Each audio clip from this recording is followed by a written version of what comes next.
the end.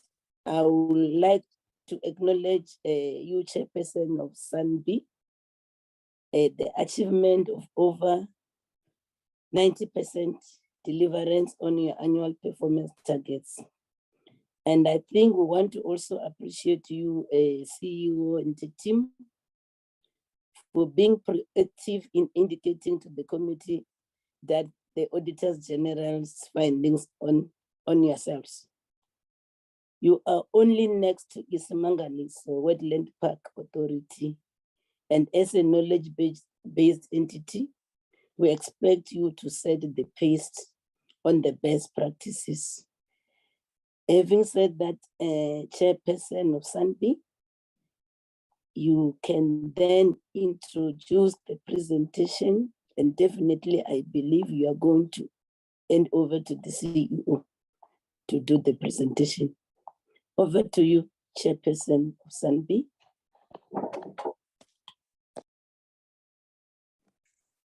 Thank you very much, Chairperson of the Parliament Portfolio Committee, Honorable Mrs. Mutambi and honorable members, and to the Honorable Minister and Deputy Minister, Chrissy and Soju in their absentia, the board chairpersons of DFFE, in particular of SANParks, Director General of the department, SANBI CEO, management, executives, and other CEOs that may be present. I'm happy to report that SANBI's annual performance of 93% for 2021-2022, it's a steady improvement on the previous years, 2020-21, and was 89%. Chairperson and honorable members, there are, however, some areas that presented challenges to SANBI in achieving its targets, and this will be presented in detail by the CEO and his team. I would like to just highlight the following achievements and some of the areas that pertains to our constraints. The first one relates to the external audit outcome.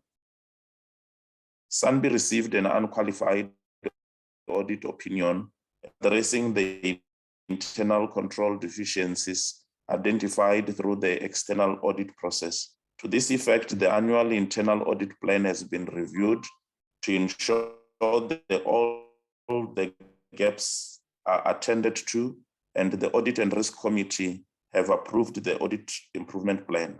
This plan is monitored quarterly by the board through the Audit and Risk Committee.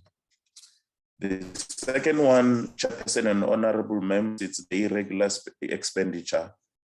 The irregular expenditure of about 146 million, which was incurred over multiple years since 2005 to 2020-2021 financial year, was significantly reduced, and we are now at 90%, 99% of that reduction.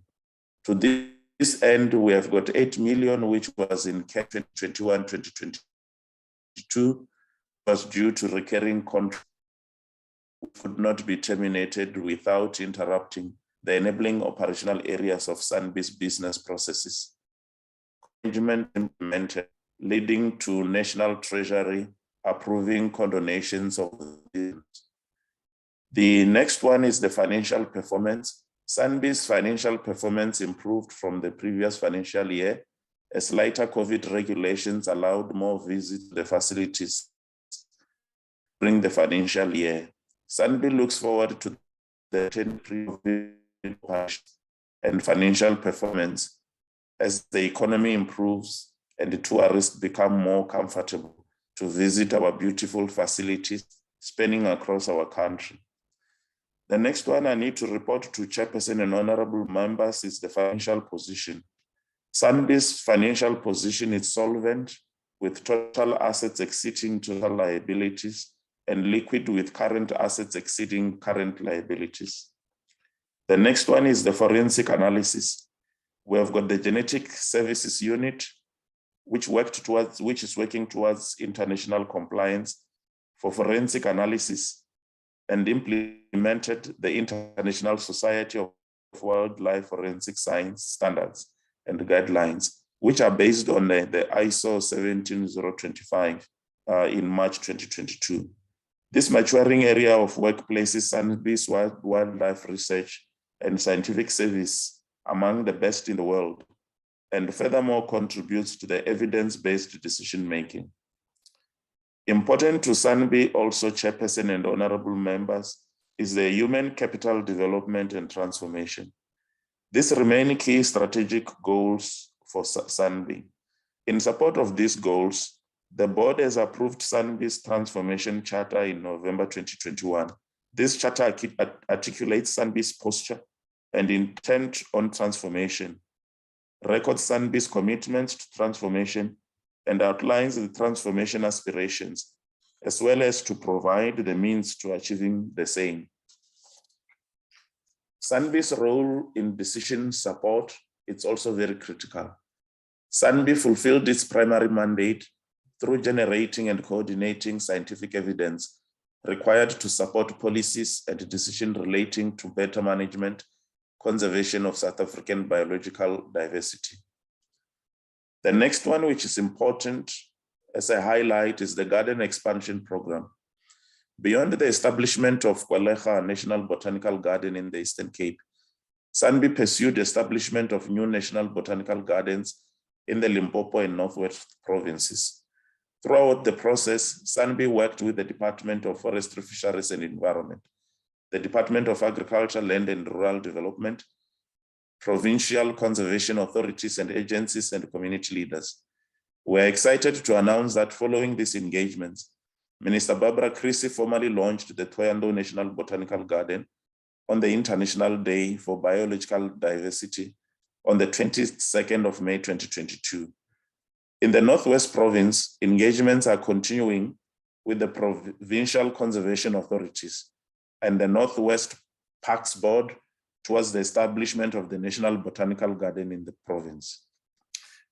The next highlight is adaptation and climate change. The work on adaptation continues to prioritize efforts to build resilience to climate change through SANBI's Adaptation Fund projects. The lessons learned through these projects are informing SANBI's exciting work towards unlocking finance for nature-based solutions to climate change and the development of several Green Climate Funds project proposals.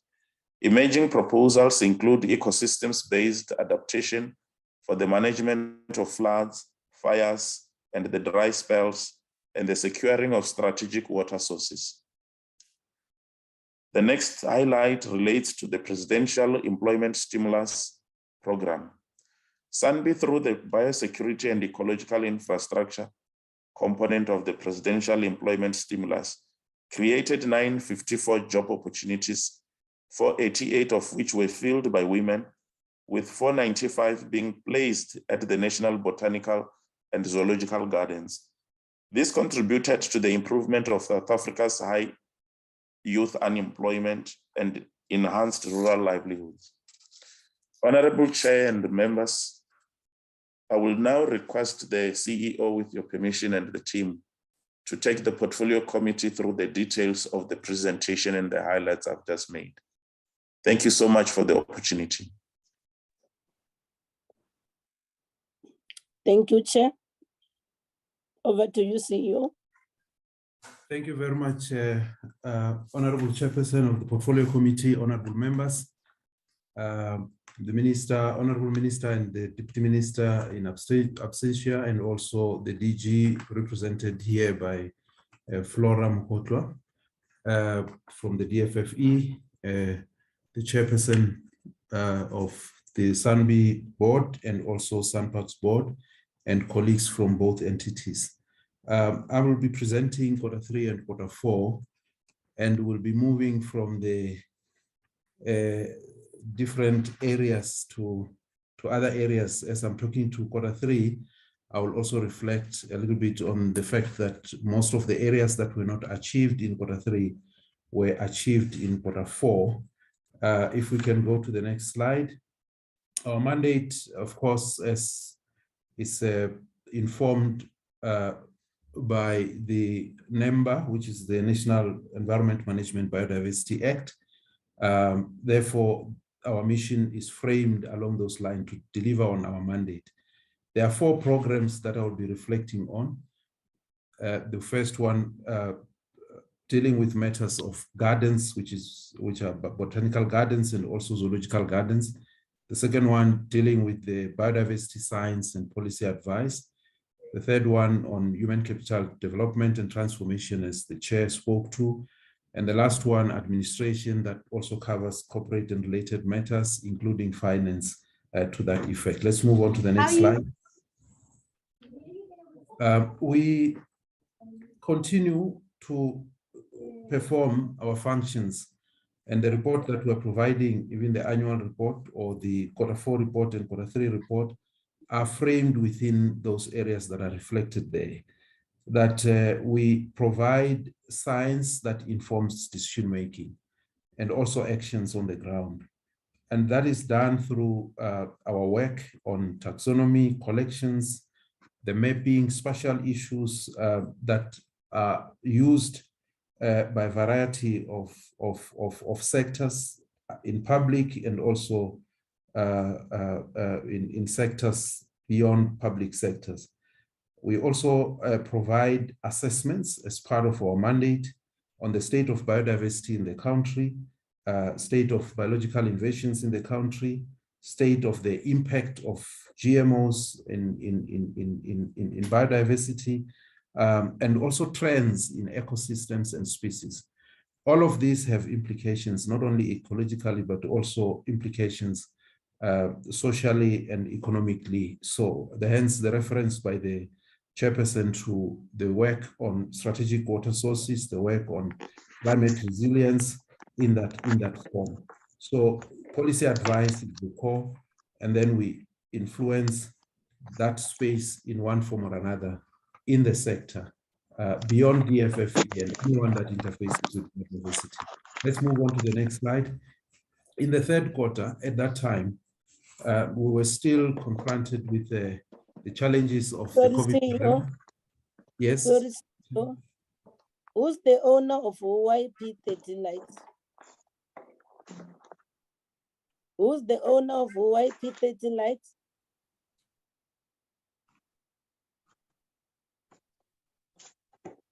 YP30 lights. Chileka, can you remove this person from a meeting, please? Okay, Chair. Sure. Sorry, CEO. I see the person is busy disrupting you. Okay, Proceed, thank you, Chair. Mm. Must I continue, Honorable Chair? Yes, proceed now. Thank you very much. So we were in Q3 still challenged with the issues associated with COVID-19 and all those restrictions that were there. That had an implication or effect on our ability to generate income the way we had targeted for that period. One other issue that we had to deal with was the staff affected by COVID-19 and their members.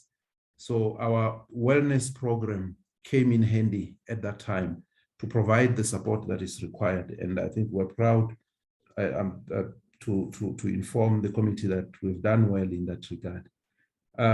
Of course, with online engagements, in some cases, because we deal with biological resources in one form or another, we need to be on site, field-based activities, face-to-face interactions on site could not be done in the manner that we wanted at that time. So in some form, operations had to be done in a different form that presented a challenge. The decrease in visitor numbers, which the chairperson also spoke to earlier on, we had to be very creative on what could be done and how we could generate income and still allow people to enjoy all these natural and biological spaces, open spaces in a form that could be within the limits of what was prescribed at the time. Of course, we had to make some reprioritization in terms of the emphasis at that time, yet also on the other hand, balancing that with the delivery that we needed to do to provide as per our APP. Go to the next slide quickly. In total, we had achieved 89% by the end of third quarter on targets that were set for that quarter. with 8% of those being work in progress. Move on to the next slide. So, Chair, with your guidance, I don't know whether we do it the same way we normally do in the committee, to focus on the areas that were not achieved at the time. Then I can indicate as to which areas are those, and then and also indicate what we did about it. If that is the case, Chair. Yes, focus on the yellow and the red ones. Okay, let's move on to slide 17. Slide 17, we've got work that we're doing. As SANBI, I did indicate that we do taxonomy and classification. What is happening is that for us to understand the state of biodiversity in the country, our science work, part of our science work involves the collection of specimens from different plants across the country. We are sitting with close to 2.5 million or so specimens. And in that case, because they are collected and stored manually, for the last few years, we've commissioned a program of digitizing those, getting them into electronic format, yet not losing anything, but also going deeper with the systems that we have to be able to provide more information that could not be seen through a naked eye using the systems that we have. So per each of the financial years that we've been doing that, and we continue, we targeted 56,000 of those records to be digitized. In this case, for Q3, we had targeted 15,000 for those to be done, and we missed that target, and it was 14,140. That's why it was work in progress. But we had since caught up on that and managed to exceed the number, the annual target that we had set for that financial year, as is reflected in Q4. If you go to slide number 19, slide number 19 on biomaterials, what we do, we also do the same for tissues and any other material that one can derive what we regard or what we refer to as DNA from those materials. We've got a target of 5 years to make sure that 30,000 of biological or biomaterials and tissues, whatever form of specimen that we can use, whether it's hair or skin part, whatever that can be, could be stored in what we call biobank. So that biobank, we are working very hard, 6,000 materials added into the bank per year. And we are working towards that 30,000. So we couldn't meet the target. We missed it by a few, 1,986 at that time in Q3, with a quarterly target of 2,000. But of course, the total was meant to be 6,000, which we managed to reach in Q4. So that part was taken care of. Let's move on to slide number 21. Slide number 21 deals with risk analysis. We do work in the space of what we call biosecurity. We look at alien invasives that are introduced in the country in many forms. Some of them will come in the form of plants or reptiles or insects or whatever type of animal that is considered to be invasive in the country and alien from South Africa. So in that form, we worked very hard to manage 36 out of 45 in the fourth quarter, but in Q3, we were sitting with 10 risk analysis developed at that time. We go deeper into that process in terms of analysis, the state of impact, the rate of impact, the areas of impact, and to what extent is that a threat to biodiversity, and recommendations on what needs to be done. So at that time in Q3, we were not where we were supposed to be, but with the corrective measures that we put in place, we managed to catch up in that regard. Slide number 27. Slide number 27. It was still work in progress. This area of human capital development deals with a number of areas or number of spaces. Work integrated learning. We take students that are about to finish their studies, and we give them an opportunity to be exposed to experiential learning. And in that learning, at the end, then they will be able to qualify and get their qualifications, whether diplomas or BTech or whatever that they are working on in that regard. And others, we take them as interns, and then they are deployed in different areas. But when it comes to that quarter, it was work in progress. When it comes to postgraduate students, we deal with them in two different ways. There are others that will come doing their honors, masters, and doctoral studies. We assign them mentors who will take them through and make sure that they finish on time on any matter that relates to biodiversity in one form or another. And those that are doing postgraduates, we offer those bursaries. At the time, we were below the target that we had set for 18 postgraduate bursaries to be awarded, and we are awarded 10 at that time. And we worked hard also on this in terms of the overall total of the cumulative impact of all these areas at the end of Q4, which I will reflect later on. Let's move on to slide number 35, which is the last part. This one is a little bit dicey in the sense that at the time, it was still work in progress, of course. As much as in the third quarter, we had achieved 87% of the target that we had set for the third quarter. I'm referring to this because when it comes to the fourth quarter, my honorable members may be surprised that it comes in as work in progress, irrespective of the fact that we achieved an unqualified audit. I think it's also in the form of how the annual target was framed. But when it comes to dealing with the audit findings and also dealing with the irregular expenditure, as the chair has said, we have worked very hard in that to achieve 99.9% or 99. We came to 311,000 only from 146 million, which on its own was a significant progress in clearing that up from what was carried over from previous years, from 2005 or so, which is what the chair had referred to. One area that we were not proud of on slide number 35 was on the matter dealing with the overall spend on payroll, from payroll vis-a-vis the total payroll amount.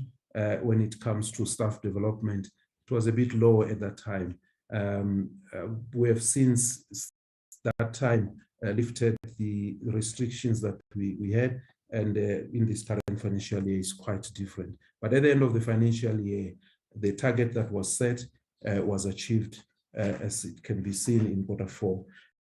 Those are the areas, Chairperson, that I had wanted to also reflect on before I move on to Q4. If I may go to Q4, that's where at the end the CFO will come on Q4. If we go to Q4 report and go straight to slide number 18. Slide number 18 on Q4. In total, in Q4, we ended up achieving 93% with 7% work in progress. The other areas that I had referred to in Q3 were attended to. There are three areas that could not be finalized in the manner that we wanted. The space that we had on risk analysis, which was 10 in Q3 at the time, at the end of the year, or the financial year in Q4, we had attended to 36 out of 45 of those developed, which represents 80%. So this is one area that we strengthened the capacity to make sure that in this current financial year, we are way ahead per each of the quarters, which will be seen when we account coming into the portfolio committee sooner. Let's move on to slide number 23. Slide number 23 deals with the area of human capital development. If this is viewed cumulatively, we'd find that the total of all of these interventions indicate 220 of those beneficiaries were in one form or another, from work integrated learning to bursaries to interns, and we ended up achieving 242, 10% over the overall total.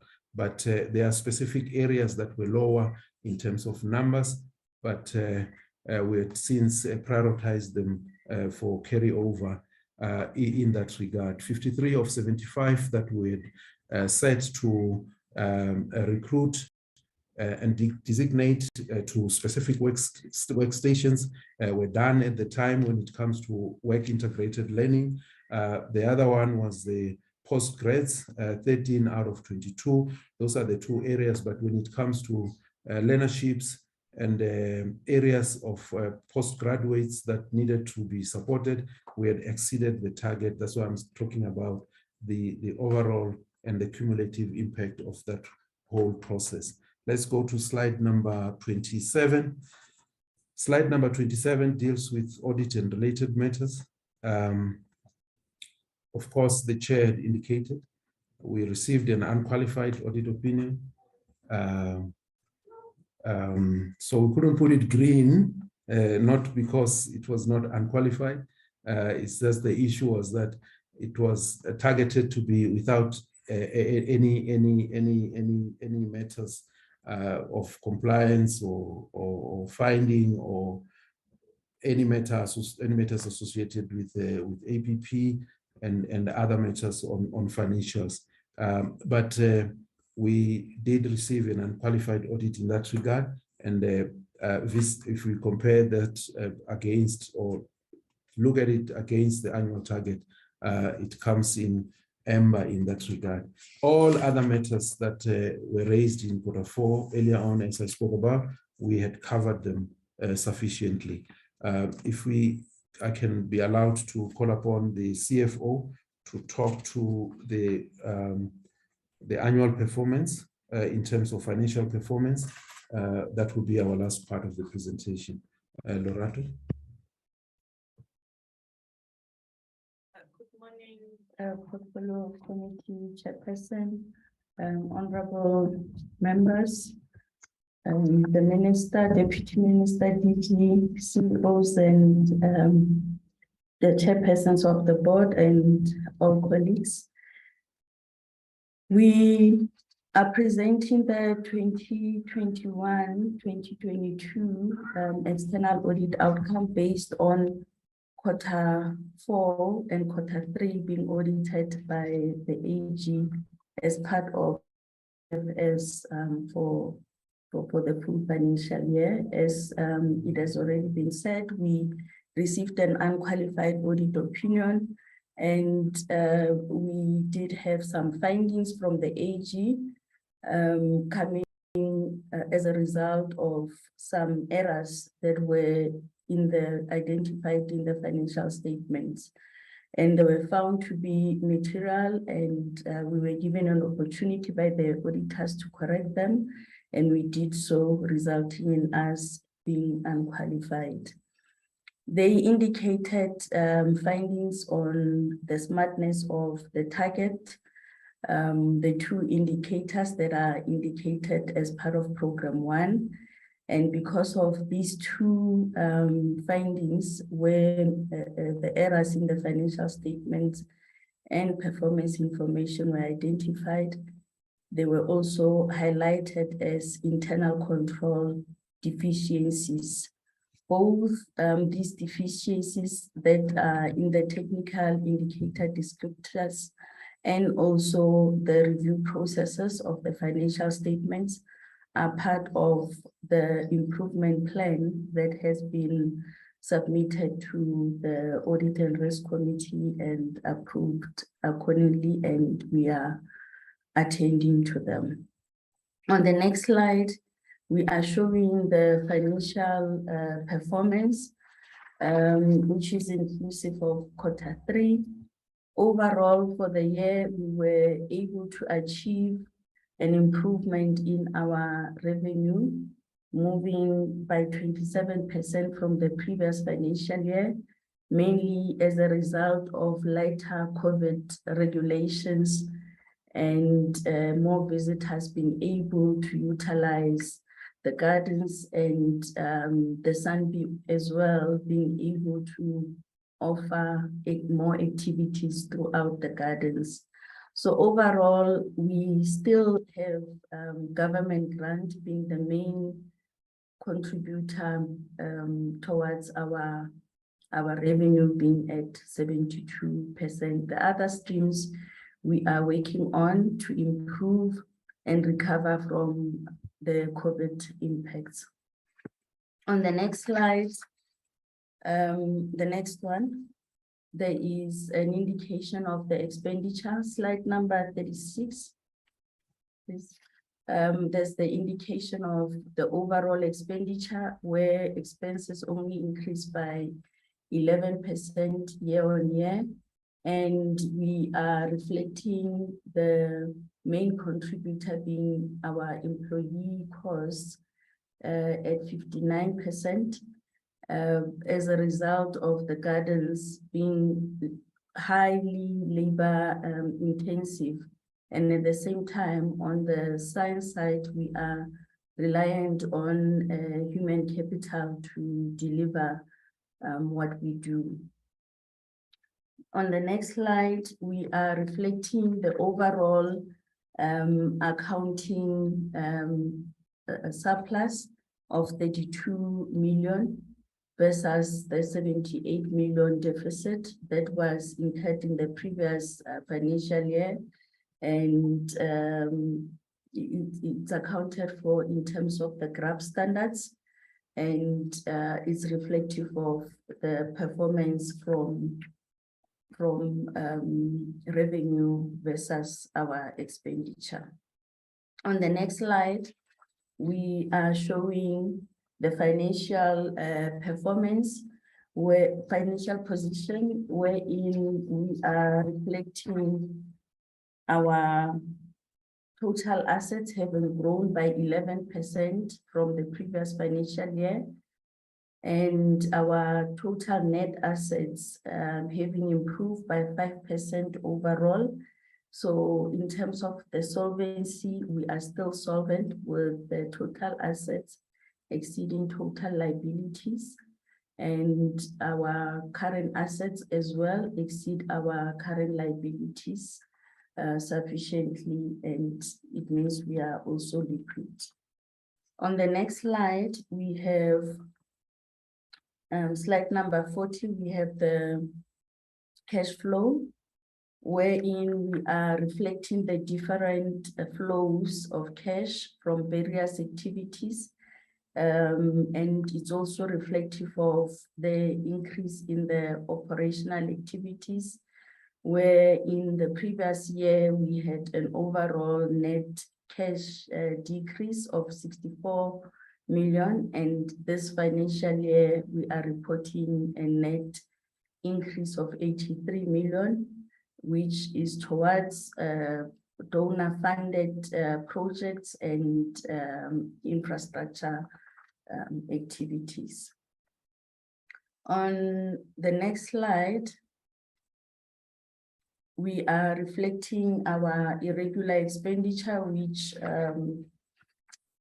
it has already been reported that we did consequence management on all the irregular expenditure that was coming from previous financial years, and the recurring amount of 8.6 million.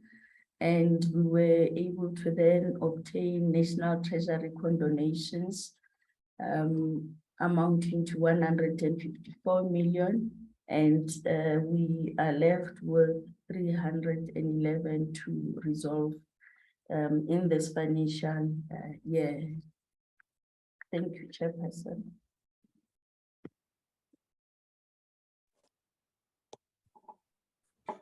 I should believe that brings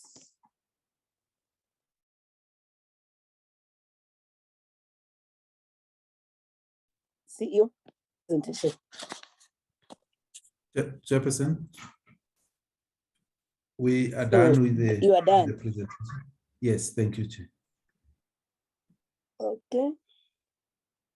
Colleagues, can I see a show of hands of members who want to raise issues with Sunbeam?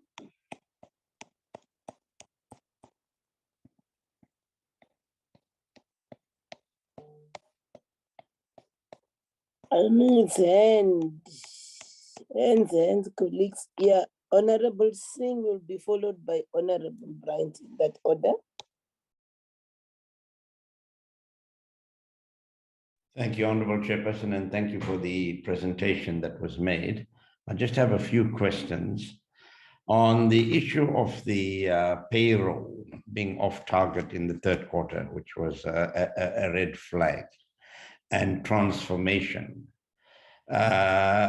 I think the presenter said it was a bit low. I think that's an understatement. You were quite off target, although you seem to recover in the fourth quarter. But can you just tell us about a little bit about transformation? Second question relate to your bursaries for your postgraduate students. I see it was not the number that you had indicated that you want to give bursaries to. But what I'd like to know is what contract do we have with these students? Are they employees within the institution, or are they bursaries given to outside students? And what kind of contract do we have with them to be able to serve us for a period or so? The third question would relate to your 25% operating expenses increase. Now, one could understand that you cut back during COVID-19, and therefore your operating expenses were lower. But what lessons have you learned from COVID-19 that you can take forward to ensure that we can trim expenditure and perhaps do away with certain kind of functions that were performed, but still maintain overall quality of our gardens and quality of service? So those would be the three questions that I have for now. Thank you very much, Chairperson. Thank you so much, Honorable Singh. Honorable Bryant. Thank you very much, Chairperson. Firstly, I would just like to commend SANBI for achieving such a significant section of their targets. I know there were some findings that have been made, but I think on the whole, what they've managed to achieve, taking into consideration the impacts of COVID, which I know had a huge negative impact on their functionality for a significant period of time, that should be commended. I'm very glad to see that the Kids and Gardens project is back up and running.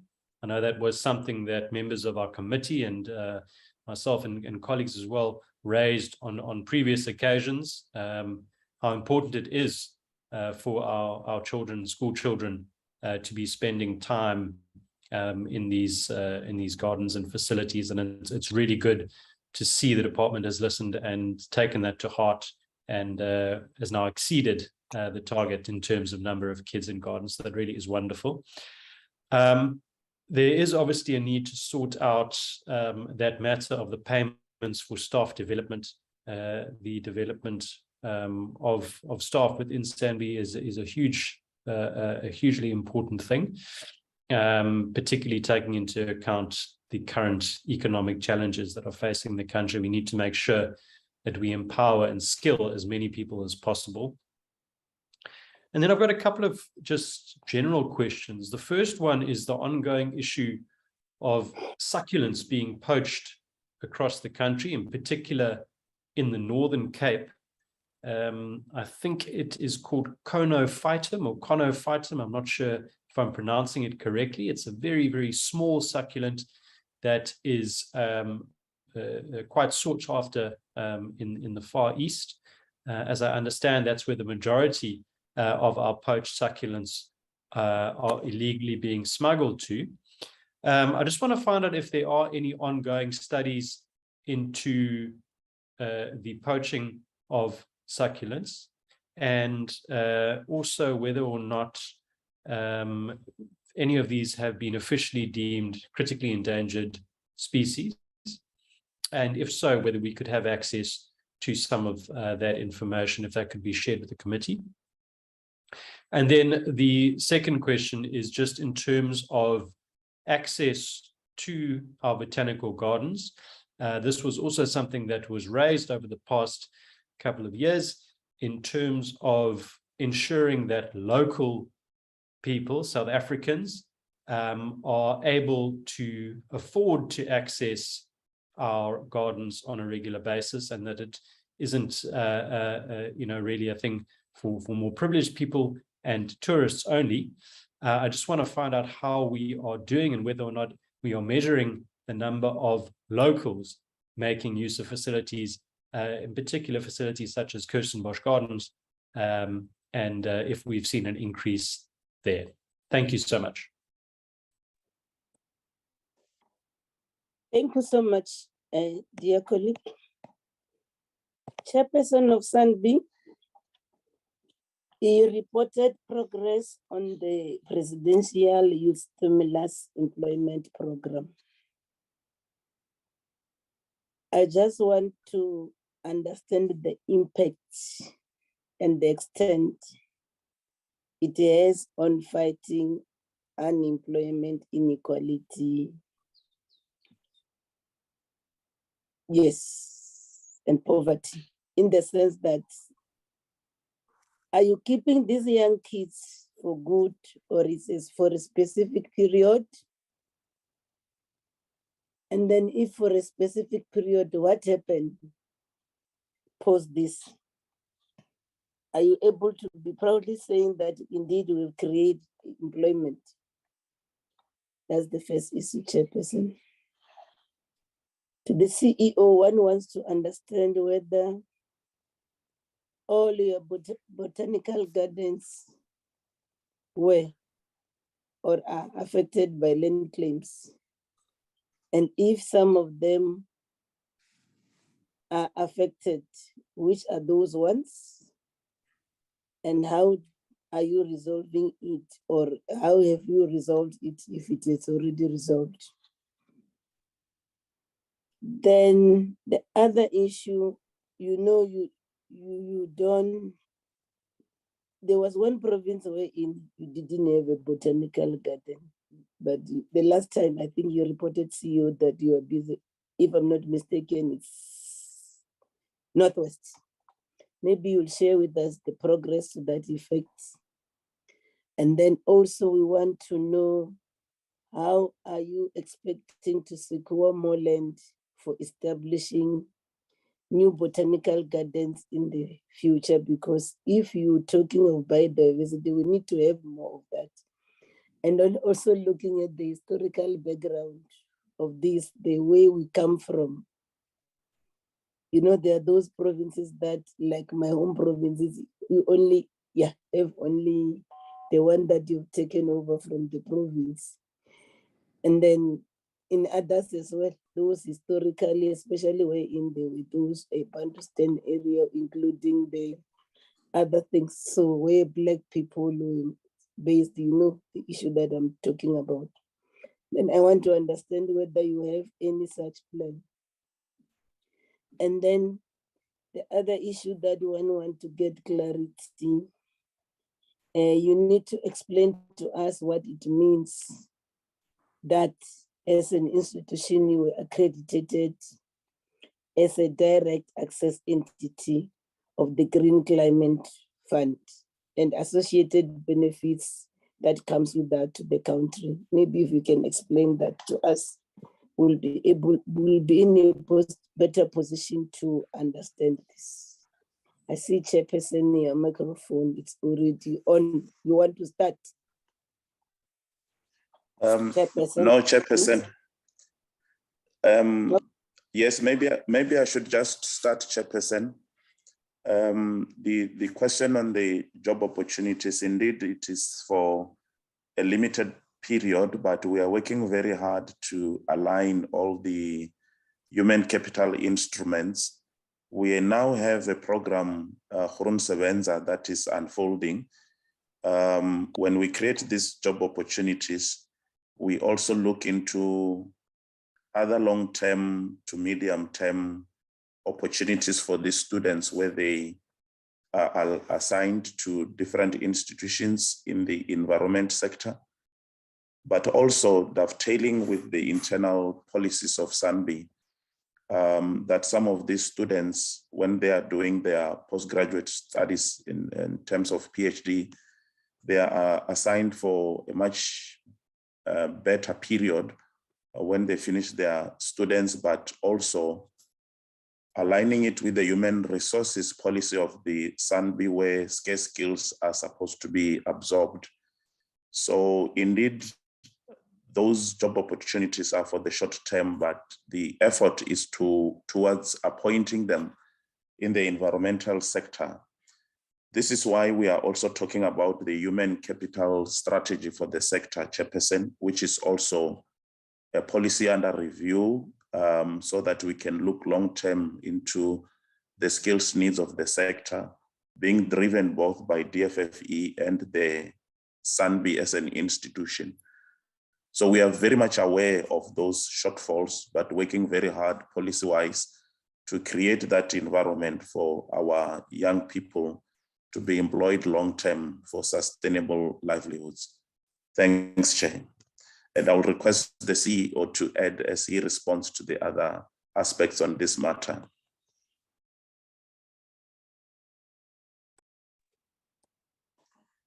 Over to you, CEO.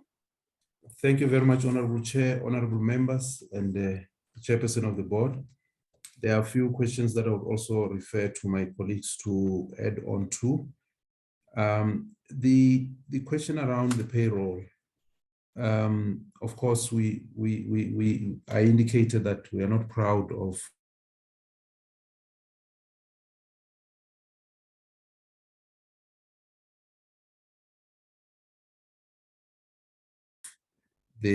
not proud of the annual target as adjusted. We know that 1%. We know that 1% of the payroll would have to be spent on this specific area of staff development and training. The current APP, of course, it's working along those lines to make sure that we achieve that 1%. And we have since, at the time, within that financial year or the previous financial year under review at the moment, we had made some reprioritization in terms of the budget that we had to other forms of operations, in the sense that we ended up with that target as it was. I need to indicate that not everything that comes from the grant covers all our expenses. The operational expenses are covered through own income. And in that regard, when we had strain with no income targets being met because of the restrictions that we had due to COVID, it was difficult for us to pitch it at 1%, which is the acceptable level as such. So since the lifting, of course, we had to change that target to make sure that it's up to 1%. So that is one part on the payroll spend.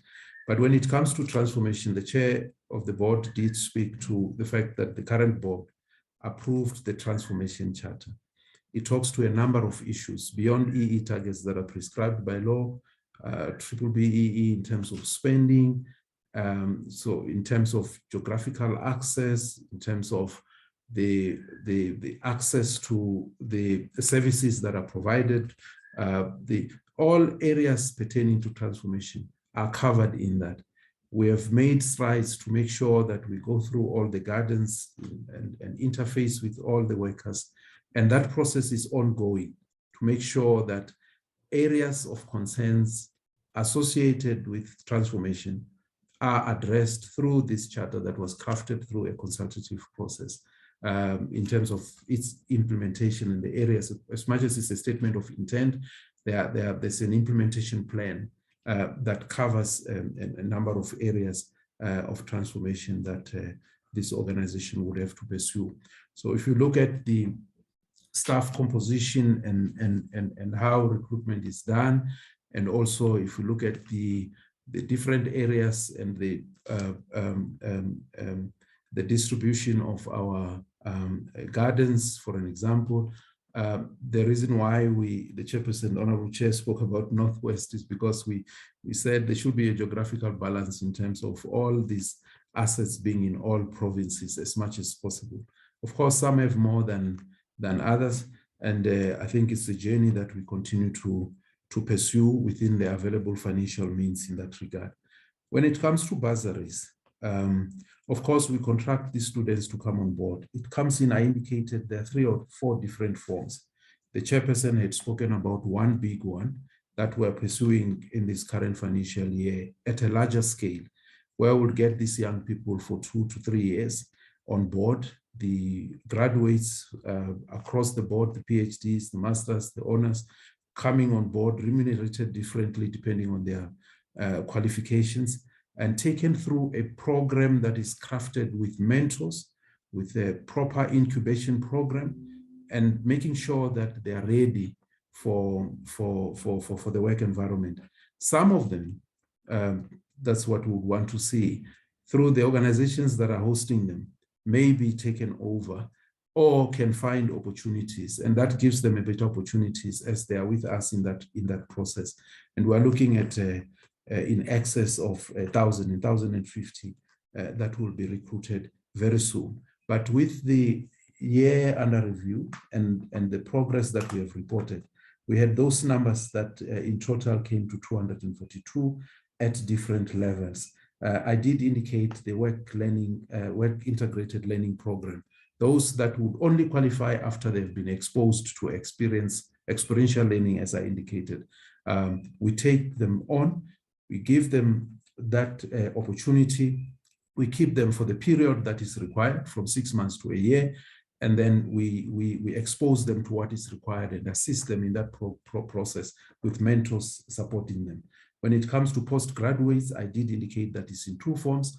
The one form is that we assign a mentor and make sure that they finish their research programs on record time with the support that they require. And that accelerates them, especially in critical skills that we would need to have people on. And then there are bursaries that we give to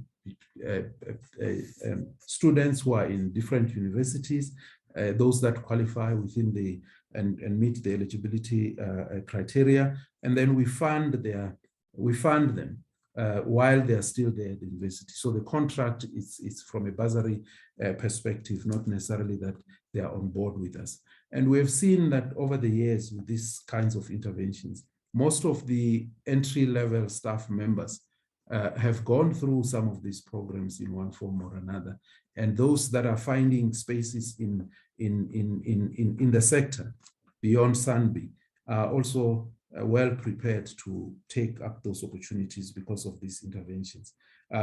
So the area around the lessons that we have learned from COVID that we would want to take forward, there are so many of them. We've just commissioned our management teams to work on documenting that to be able to inform our operational modalities, but also within the framework of how public service would have to work. There are a number of things that we have learned that we can cover a lot of ground, even if it's not face-to-face. The use of technology in whatever form, different from how we used to do before, and interfacing with a variety of stakeholders in our networks in different forms than we used to do before. So we could cover a lot of ground, but we are looking at that and analyzing that to inform what can make or end up being an operating policy moving forward. We are not there as yet, as that analysis is being done. There are many other areas as well, of course, Honorable Singh, in terms of cost saving. I mean, there's less travel, of course. There are many things that can be covered even without traveling and spending time in different areas. And that is also one area that we are beginning to see, and we've seen that when it comes to certain items of spending, CFO, if she wants to, will be able to also talk to those details.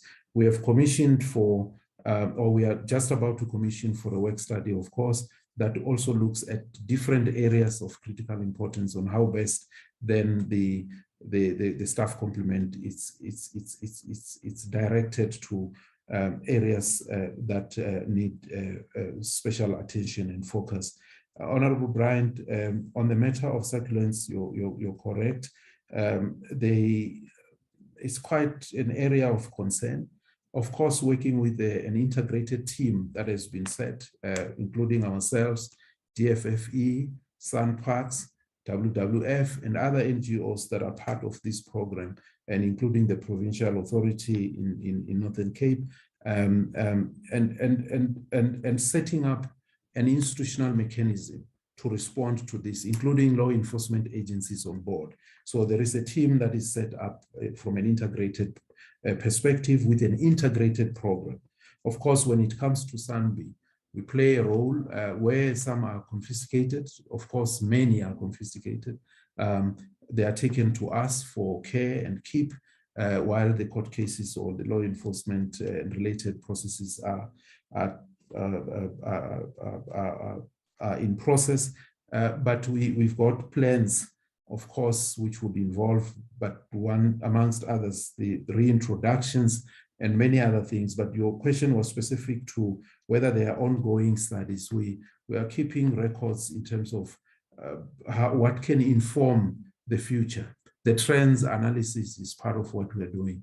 I got a sense that you were calling for at some point also a look at this particular matter in detail in terms of trends, which is part of what, from the scientific perspective, we are also doing. But just to indicate that we are very, very, very much concerned about this, hence the response mechanisms that are put through in the integrated plan from that team that I'm referring to, which brings together all the other parties. The staff development program takes a number of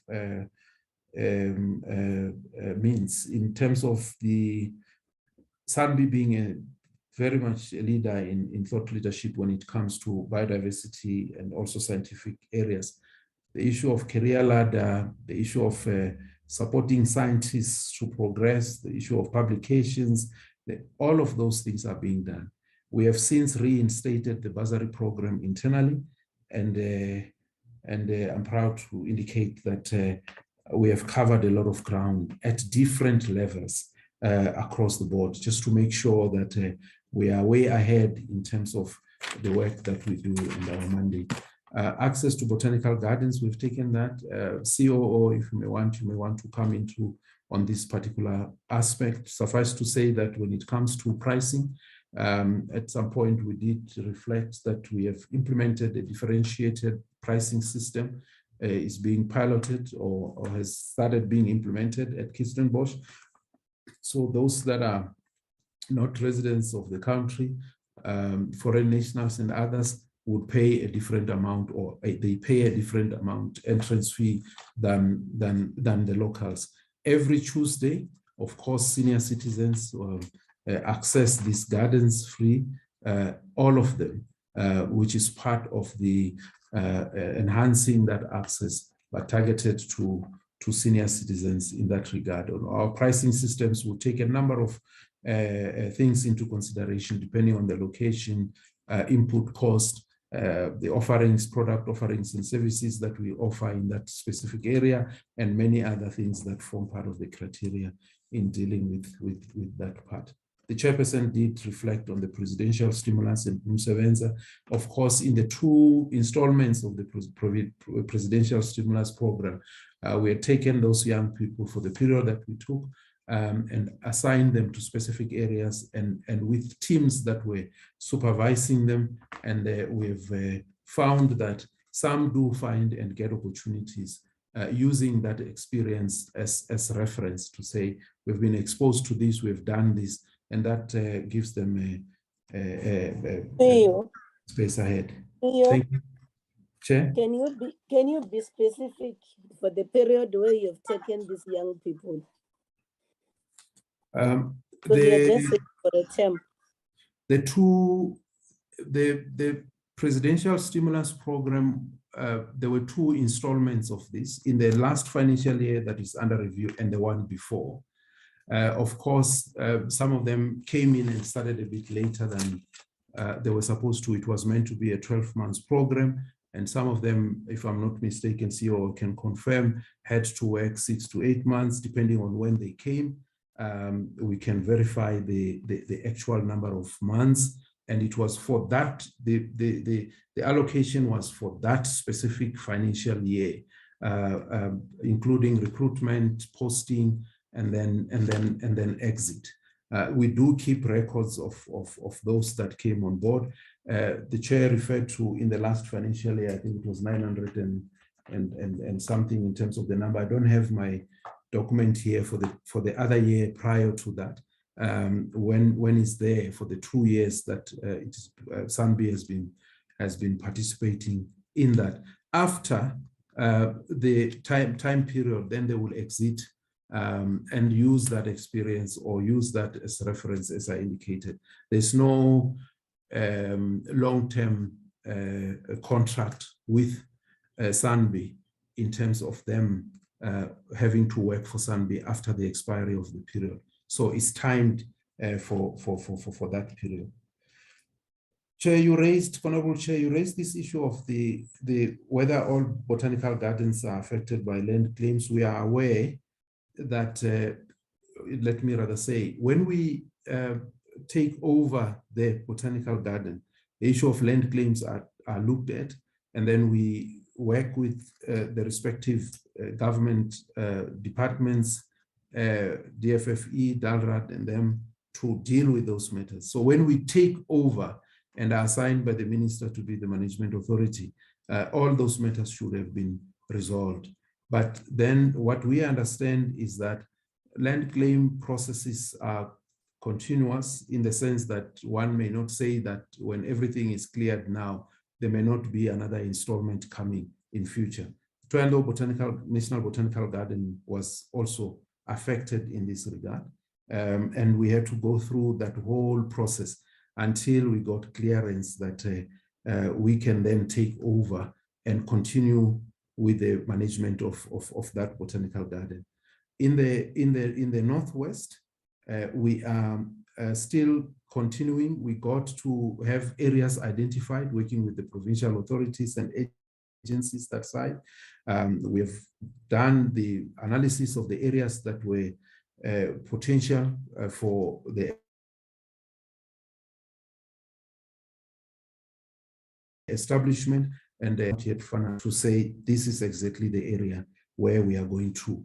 But we are pursuing that because we need to have one botanical garden in Northwest. So the process is not where I can report now and say everything is sealed now. We have signed off on the preferred areas. Suffice to say that the analysis of that has been or is being done. I was also party to that process as well. When it comes to expansion, there are areas that we have done expansions on the existing. You know, Harold Potter being supported through WWF, also Walter Sisulu. We are working on and finalizing the expansion to the western side as well.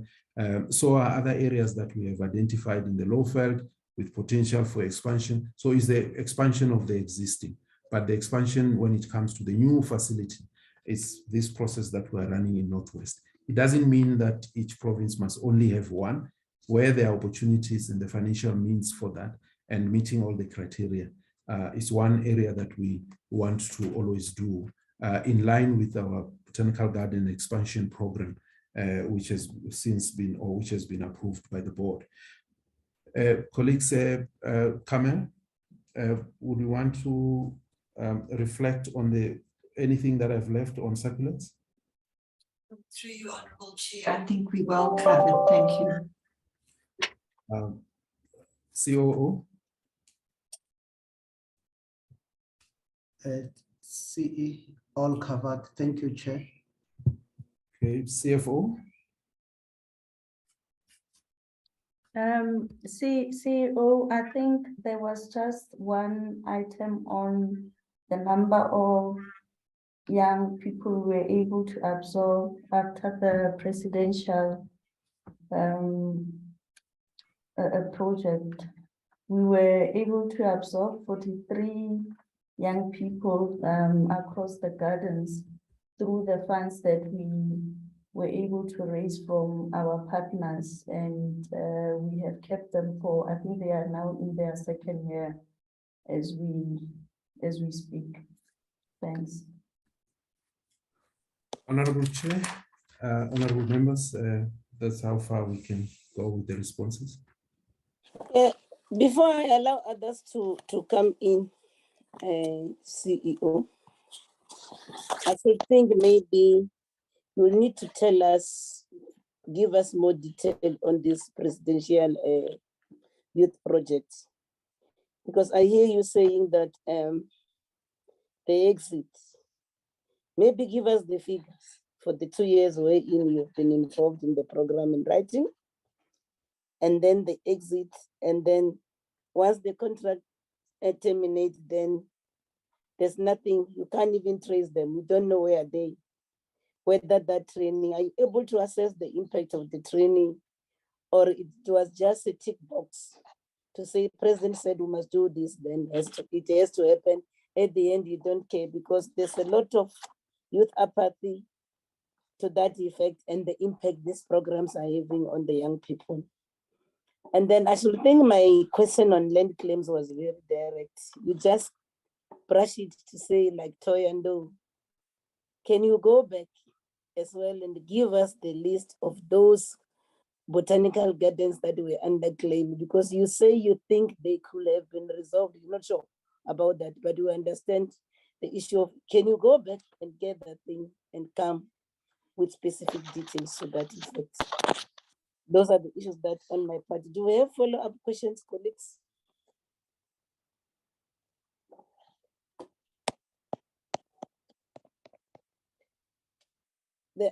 Then if there's no follow-up question, I think I have these issues to also raise with the chairperson and CEO. You remember last year, we instructed yourselves, Sandparks, and the Marine Living Resource Fund, including Ismangalis, to develop a joint outreach program that will make sure that education and awareness program are brought to schools, particularly those that are closer to your parks in rural and township areas. And then from where I'm seated, I thought you'll be upfront to report to us on that one. It appears that each entity is working in silos, which I want Flora to also comment, which is different to what the committee resolved. The DDG is here as well. Because that's the issue. You can't have a situation in this post-democratic state. You find kids, for instance, staying next to these parks or botanical gardens. They've never had sight of them. They don't even know what is happening in those parks or gardens. And we said that we don't hear anything about that. Maybe you want us to then call a meeting where you then come back and report, because this was a committee resolution. You want to talk on it. And then I also then want to link it. Let's go back the memory lane, CEO. You recall 2020, Sona. The president pronounced that the biodiversity economy was a priority. Furthermore, that the biodiversity economy is central to South Africa's tourism industry and building the resilience of communities to climate change. And then at the time, Flora, I also want your comment now, as when the CEO will be commenting. The department committed to work with yourselves towards you becoming financially sustainable on their own. Can you then tell us now where you are in line with that, what the department has committed at the time, to say you can be able to implement some of the projects without relying on the fiscus? That's the issue that one want to know now, that say the minister had committed, and then let's hear the progress to that effect now. If you're not ready, you let us know, but you can also present that report in writing. Are you ready? See you. Chair, we have noted the two areas that would come back in terms of the details on all facilities associated with or that may have been subjected to land claims or have any threat from land claims perspective. I only referred to Toyando on that basis, and the fact that we worked with the departments concerned until we got the clearance to continue with the management in line with our mandate. But we'll go back and provide that in writing, Chairperson. So is the area in terms of the details, as much as the CFO did speak about the 43 absorbed in the time period that we were involved in 2 years. I'm hearing Chair also looking at the qualification of the impact of the program in totality, looking at other areas as well. We'll be able to deal with these two aspects. On the last one, I think the one for environmental education and awareness, of course, we consolidated all the areas that we were supposed to consolidate with the guidance that we received from the portfolio committee, and in detail talking to all the guidance that we have and the types of programs that we have, the stakeholder interfaces that we have, and the plans that are there in a consolidated format of what SANBI does, following the prescripts as guided at that time. So the question on the biodiversity economy, Chair, yes, the Chair is correct. SANBI is the coordinator or plays a critical role in supporting the work of the scientific authority. The scientific authority is established in terms of the regulations, TOPS in particular, but also in line with the Act itself, to provide policy, scientific advice that would inform action, especially when it comes to trade and related matters.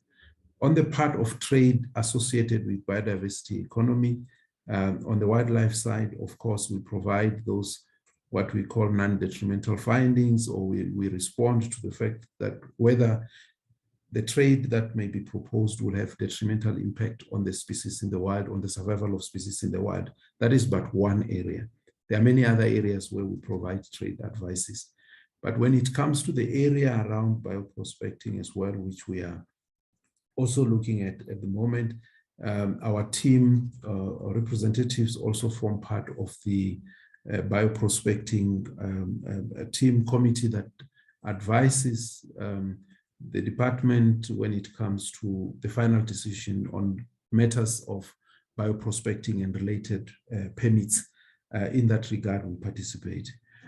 We are now exploring the program with DSI on how best then can we improve our participation in processes that relate to bioprospecting. It's not as matured as the level that we would want it to mature at the moment. But in relation to financial sustainability, I did indicate that the grant covers most of the areas associated with COE, compensation of employees, but operations is covered through what we'll raise ourselves. So the access and the activities, the partnerships, the scientific services that we're looking at currently, the chairperson referred to wildlife forensics, the DNA analysis as a service, veterinary services as a service, genetic analysis as a service. So we have prioritized some of those scientific areas as well to play a part in the manner of the services that could be paid for. Hence our investments in those spaces, and investments in capacity, investments in capabilities, and those are the things that we're pursuing to respond to what the chair has has indicated. In terms of our schedule, of course, we are not in the same category as those other entities that will be able to generate income in totality. So we're still pursuing that, but this is one area that Chair is saying that we need to respond further in detail on. I don't know whether Kamel would want to come in on the scientific side and biodiversity economy. Thank you, Honourable Chair. If I could just add on how are we supporting the work of the biodiversity economy. Sandy is contributing. Can we see you, please? Thank you, Honourable Chair. I just wanted to add to what CEO has said about Sambi's contribution to the biodiversity economy. We are mobilizing donor funding to support our contribution. And one particular example is a global environmental facility initiative. It's a 5-year project, which is led by the department, and SANBI is supporting it. And it's looking at biodiversity economy and the role of protected areas. So it's focusing on catalyzing financing and also building capacity for the biodiversity economy. So Chair, that is just one of the examples of a big donor-funded project in this regard. Thank you. Before you leave, Yes. I ask a question on you being accredited as a direct access entity of the Green Climate Fund and the associated benefits to that effect. I think you are the right person to respond to that question because you're talking about donor funding. So Yes, thank you. To say, explain to us, what does that mean to be accredited as a direct access entity of the Green Climate Fund, and then also the associated benefits to the country.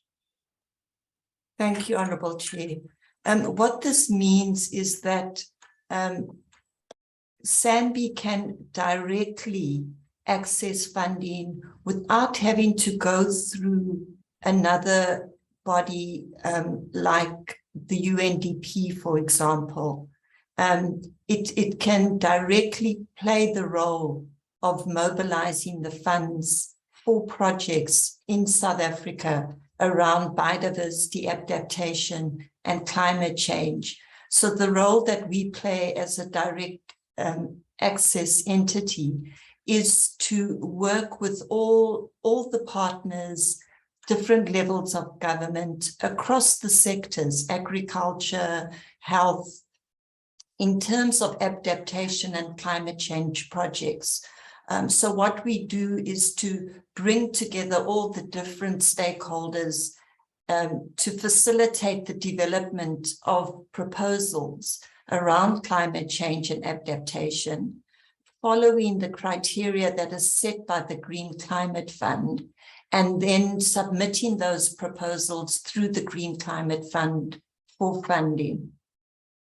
So, Honourable Chair, at the moment, we've got 6 big draft proposals that we're working on with all the different stakeholders and going through the Green Climate Fund process to get them approved for funding and thereafter implemented. Thank you, Honourable Chair. DDG Flora.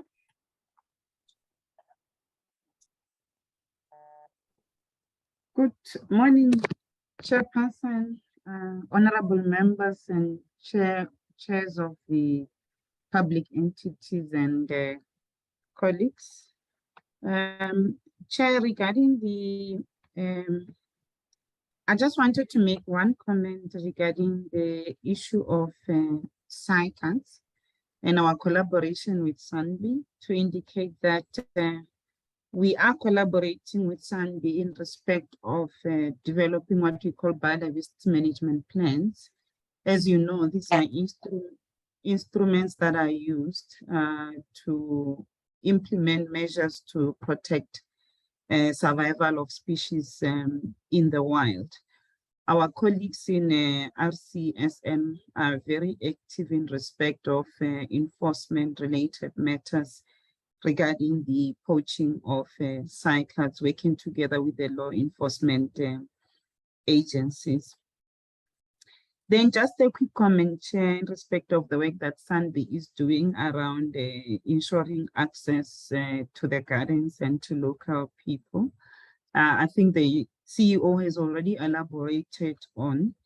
And Chairperson, on any given day, I can bet that if you were to visit at least some of the facilities like Pretoria Zoo, the Botanical Gardens here in Pretoria and Walter Sisulu, you will be met by groups, especially of school children that are visiting these sites. I'm yet to have an experience elsewhere across the country, but at least for those ones, I am well aware that they are quite active on any given day in respect of visitors, especially young people visiting. I suppose that probably SANBI may need to look at a facilitated program for the elderly, especially seeing that on any given Tuesday, they give them free passes to these facilities.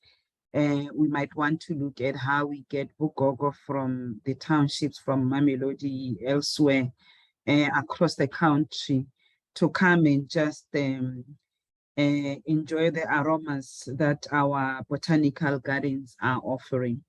Regarding integrated awareness program, Chairperson, just to indicate that within DFFE, awareness is facilitated by the Chief Directorate Communication. They develop a comprehensive awareness program for the whole year in which we make inputs as respective branches. You will have seen in the last few days or since the month started, just to give an example, that they are on a very aggressive campaign during this Arbor Month in respect of encouraging people to be planting trees. And you would have seen that last week, the Deputy Minister spent some time in Mbombela, and part of that particular program is to contribute towards Arbor Month and the 10 million tree program target that has been said to be achieved. So that is part of the ongoing awareness program that the department is running. And just to indicate that further to that, you would have seen that they are also supporting the branch biodiversity and conservation on the upcoming launch of the biodiversity economy investment portal. So this is an online investment portal that we will be launching. We have pre-qualified, if I were to use the word, a number of sites across the country that lend themselves to private investment. We have packaged these sites in respect of what type of biodiversity economy investment opportunities exist. And this will be available online for prospective investors to then invest in those areas. This is just but one area of work that we are doing around the biodiversity economy. I need to indicate that besides, there's about 12 sites that we will be profiling, and the majority of those sites are actually community-owned sites also.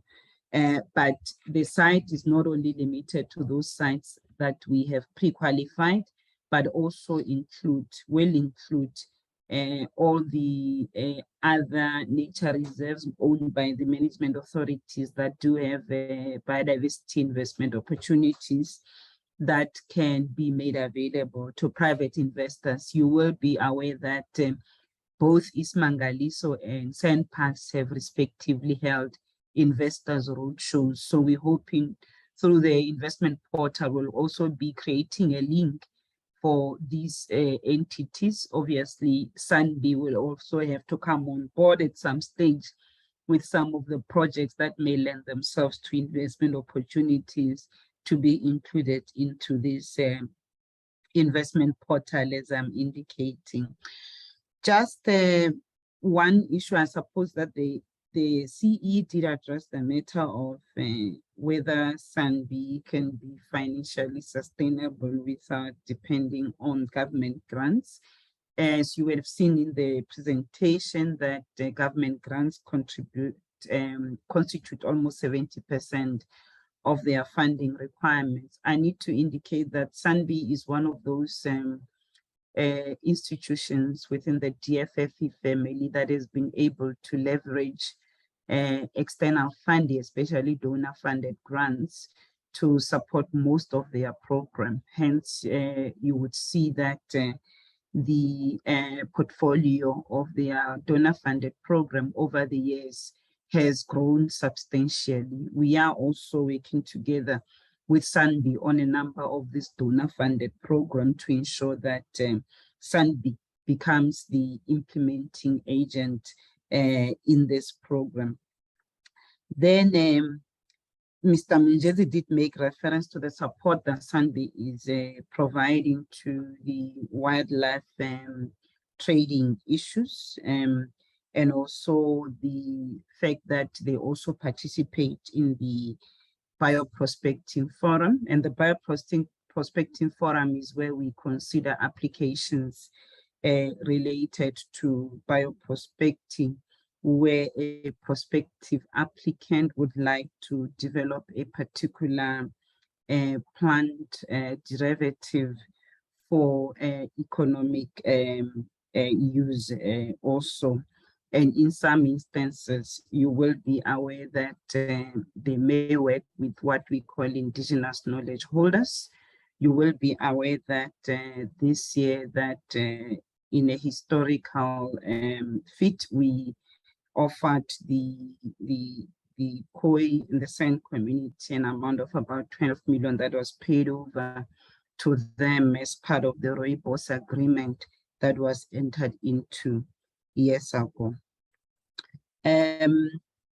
Just lastly, to indicate that the role of SANBI as our premier, as I would like to refer to it, our premier biodiversity scientific institution is quite critical, especially when it comes to supporting this kind of science that we need to be undertaking related to biodiversity, both within and outside protected areas. So they play a very critical role in ensuring that, one, that the science that they are driving is also translated into policy. So they are supporting the various policy initiatives that are being undertaken by the department. We are now working together with SANBI to look into how we enhance the scientific capacity across the board. And when I say across the board, I mean in the sector, in the public sector environment, because this is one area where we are concerned that over the years, especially within the provincial authorities, that science that then support conservation has been eroded over the years. So one of the things that we will be looking into, and my team will be engaging with the executive of SANBI tomorrow, will be to look at what model we can put into place to ensure that we support the science that needs to be undertaken within the protected areas.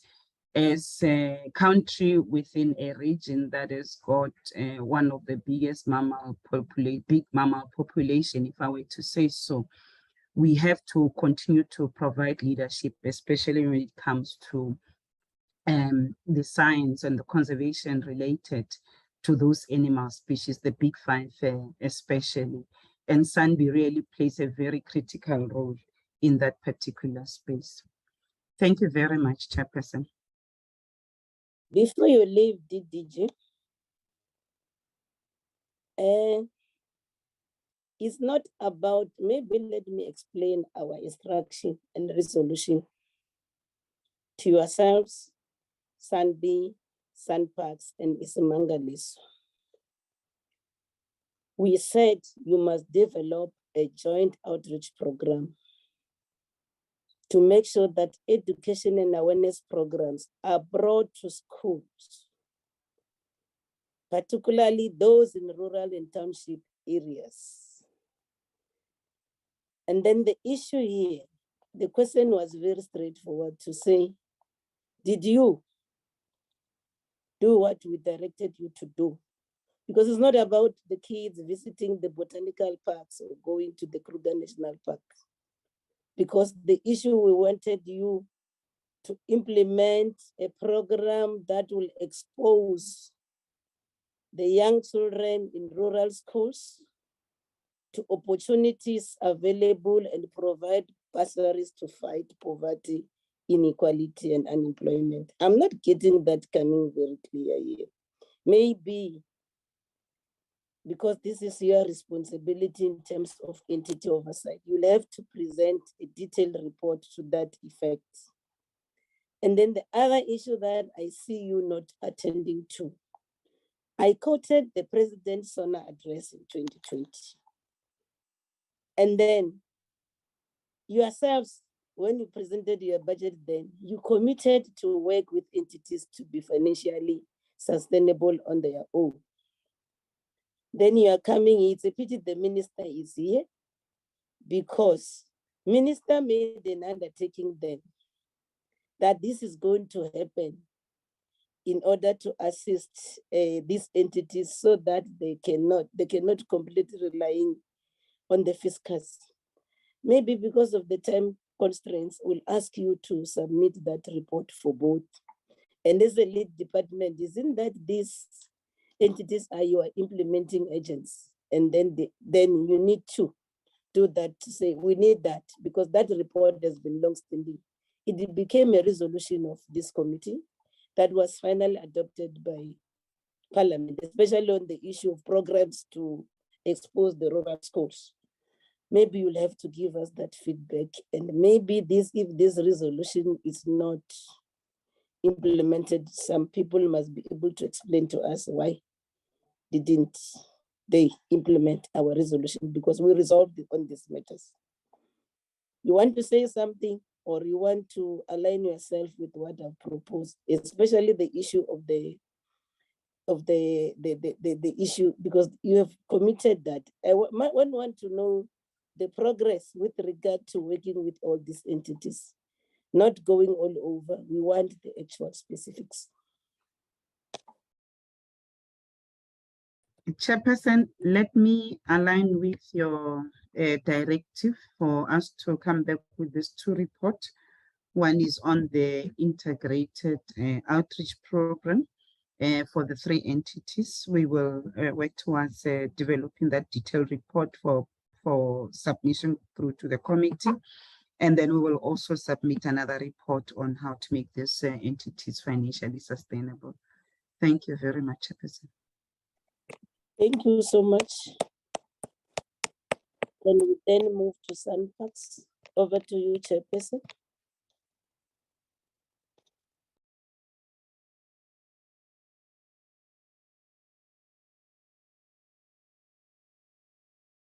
Thank you, Chairperson. Honorable Chair and honorable members, thank you very much, and still the morning. Good morning once again.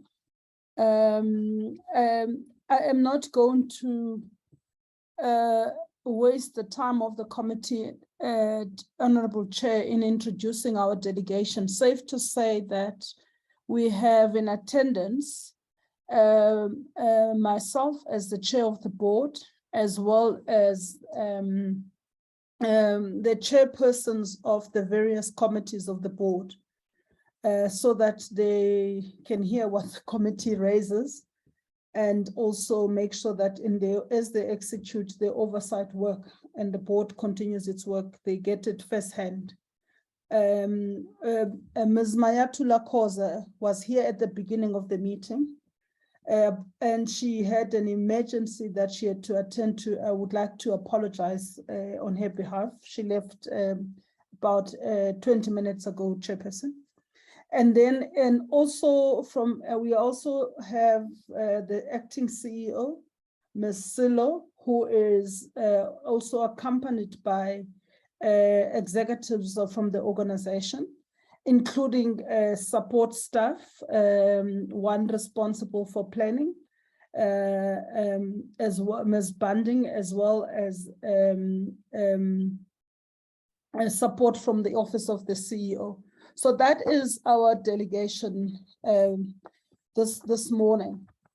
Chair, you had in your opening remarks started to speak about some of the issues around our annual performance or our annual report. And we noted your reminder that we must not miss our deadlines in terms of submission.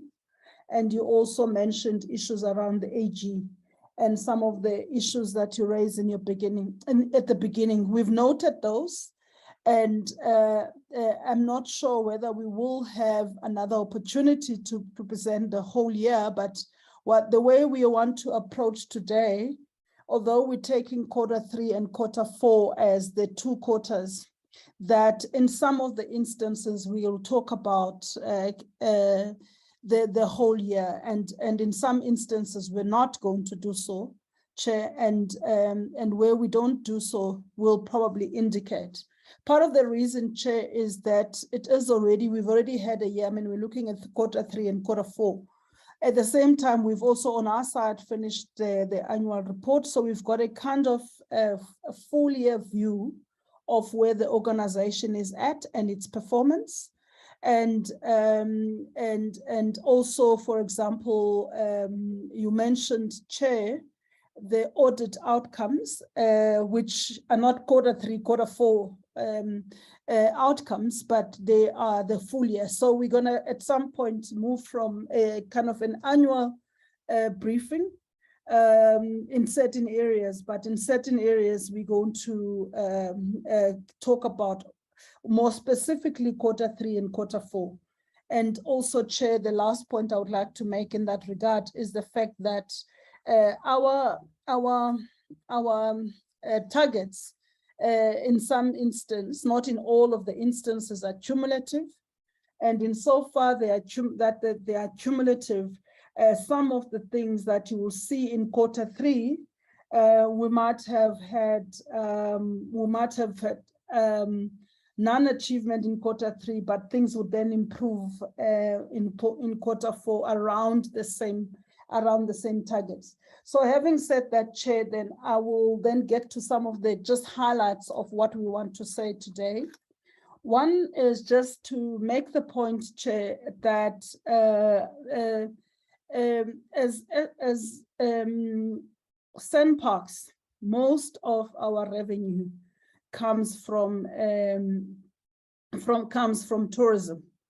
And the committee would note that this has been a very, very difficult time with regard to the tourism sector. There are green shoots of recovery in terms of the sector in general, and SANParks specifically is also benefiting from that recovery.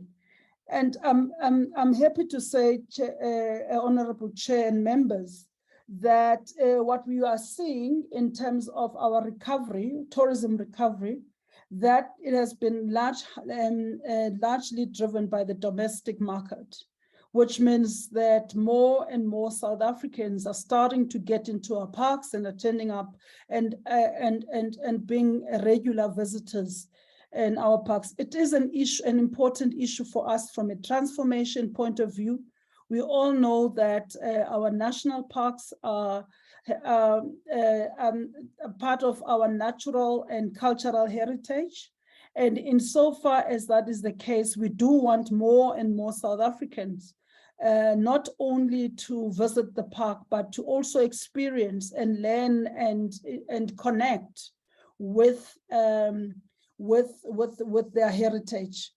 Of course, from a revenue point of view, the receipts that we get from some of the international tourists, we tend to get a little bit more high because they often buy or trade or come into the country with different currencies, which are often better than the rand, and therefore, they tend to have a higher spend in our parks, and so we continue to want to also invite our international tourists into our country, because not only are we wanting to increase the numbers, but we also want to increase the length of stay, the amount of money that's being spent, so that it affects or improves our own revenue. Of course, where there are certain things that still remain a challenge with regard to the sector and its recovery. Those include issues like airlift, and we're also seeing here and there that in some areas the impact of COVID-19, it's still being felt, and in places like China, there's still also, which is an important source market for us, there might be also some threats here and then, or that there might be a resurgence of COVID-19. We continue to monitor this situation, Chairperson, and we work with the industry as part of the industry to make sure that we are also an integral part of this.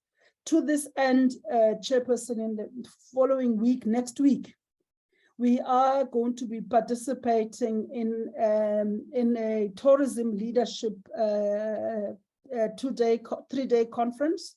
And in that conference, we're also looking at the recovery now as part of the sector, we're looking at the recovery.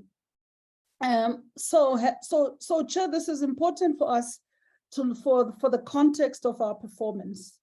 So we've had to, in many areas, reduce or cut costs, because we're trying to make sure that as an organization, we still meet our targets in spite of the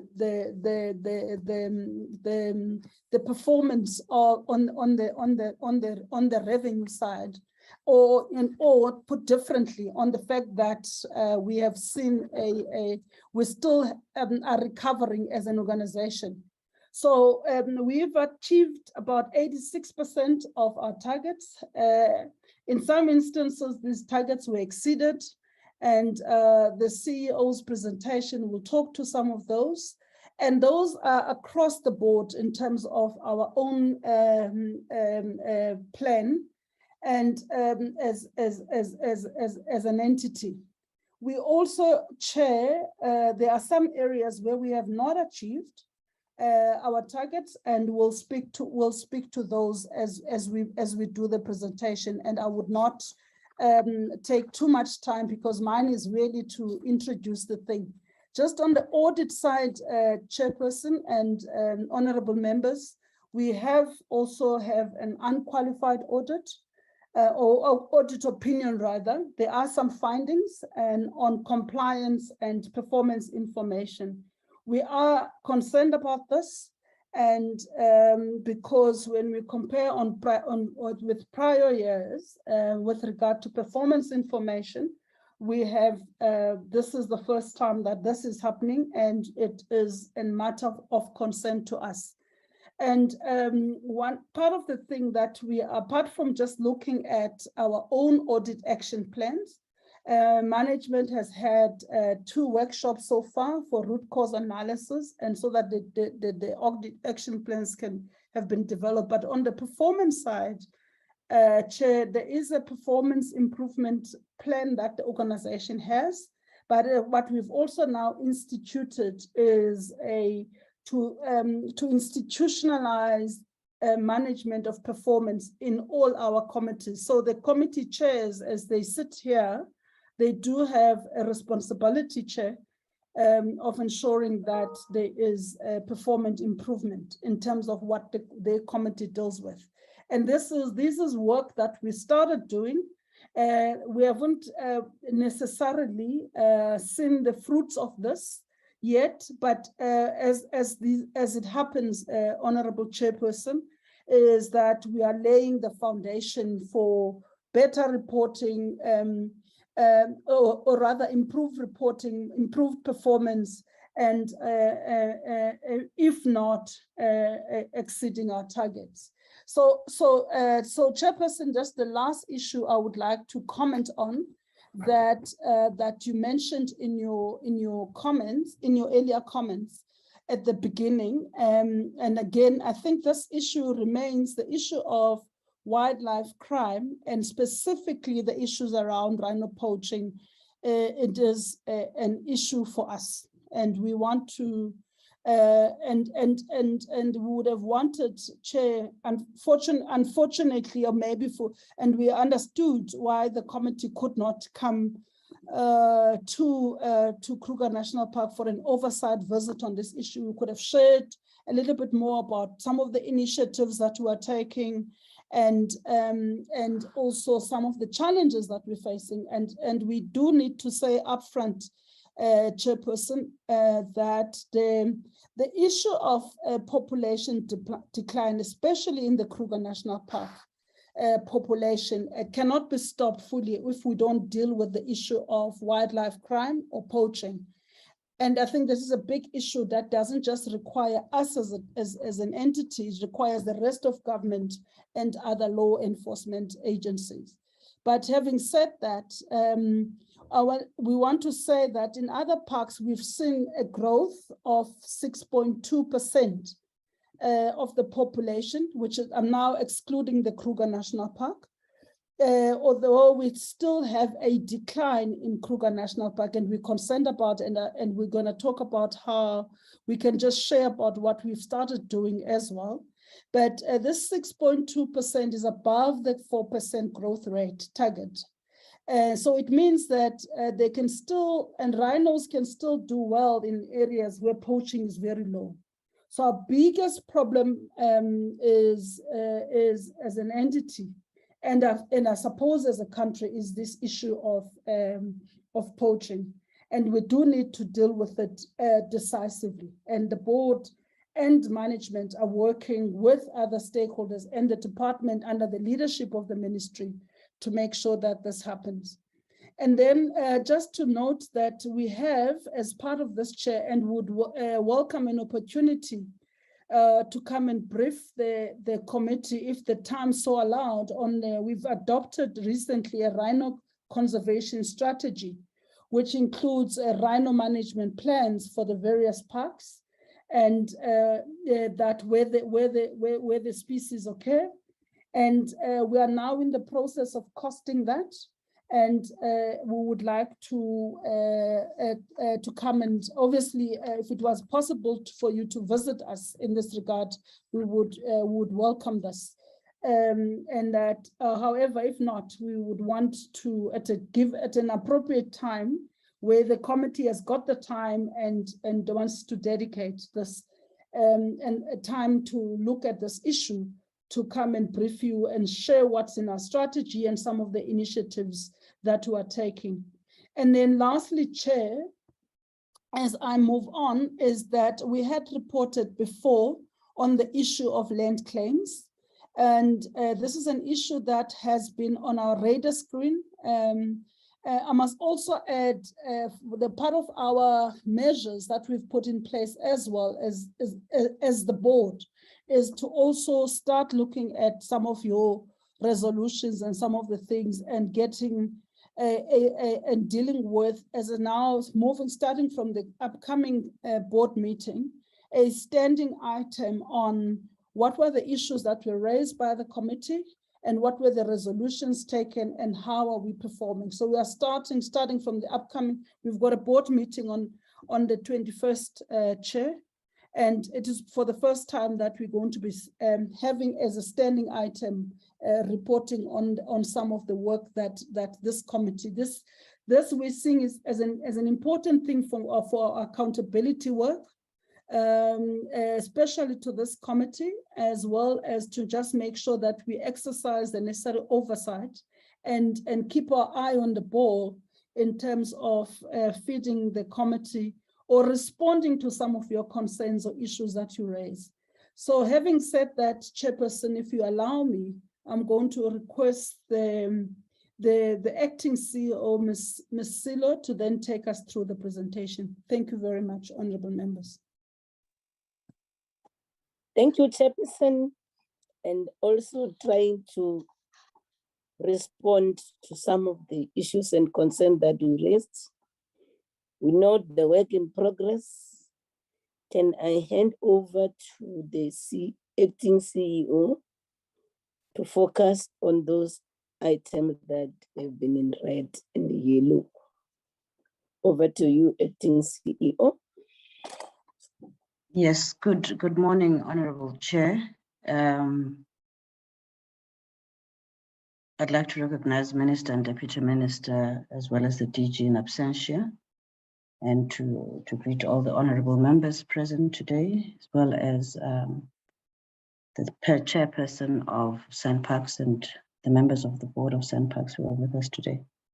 I'm not sure if the chairpersons of SANBI and the CEO of SANBI and the colleagues are still here. And also to recognize my colleagues from the executive who have joined me here today.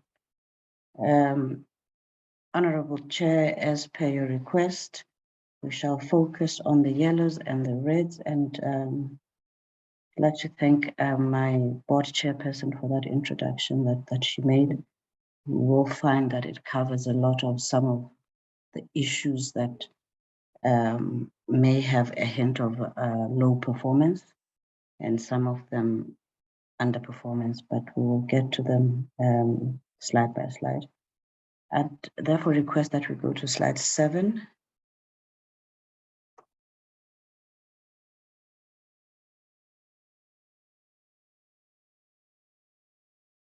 So Chair, I believe that actually the chairperson of the board indicated that overall our performance for 2021-22 sits at 82%, which for us is commendable, given, as she indicated, how catastrophic the year had been for us from a tourism perspective, and how the inability to raise sufficient tourism revenues impacted on operations and our ability to fulfill our obligations, because this is a very critical matter to always note. But nevertheless, 82% was achieved in totality. As the chairperson of the board also indicated, a lot of our indicators are cumulative. So what at times may appear as an underperformance in a previous quarter is often corrected by the next quarter, and we're able to catch up, as demonstrated with this particular issue, which speaks to the rehabilitation of degraded land. Q3, we were still underperforming, not failing, but underperforming slightly. But by the end of Q4, we had exceeded the target. And this was due to receiving additional funding from our mother department as well. Can we move on to slide 11?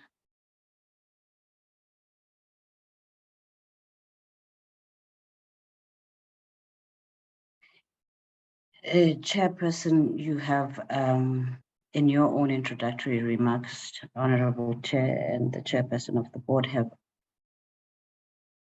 spoken about this matter of wildlife crime, which continues to vex us as an entity, continues to vex the entire conservation sector. But as much as from an indicator point of view, we are in the red. We do have corrective actions. Our board chair has invited you to allow us to present to you our rhino management plans, our rhino conservation strategies, to help you have a better appreciation of what we're doing in this regard, in this area.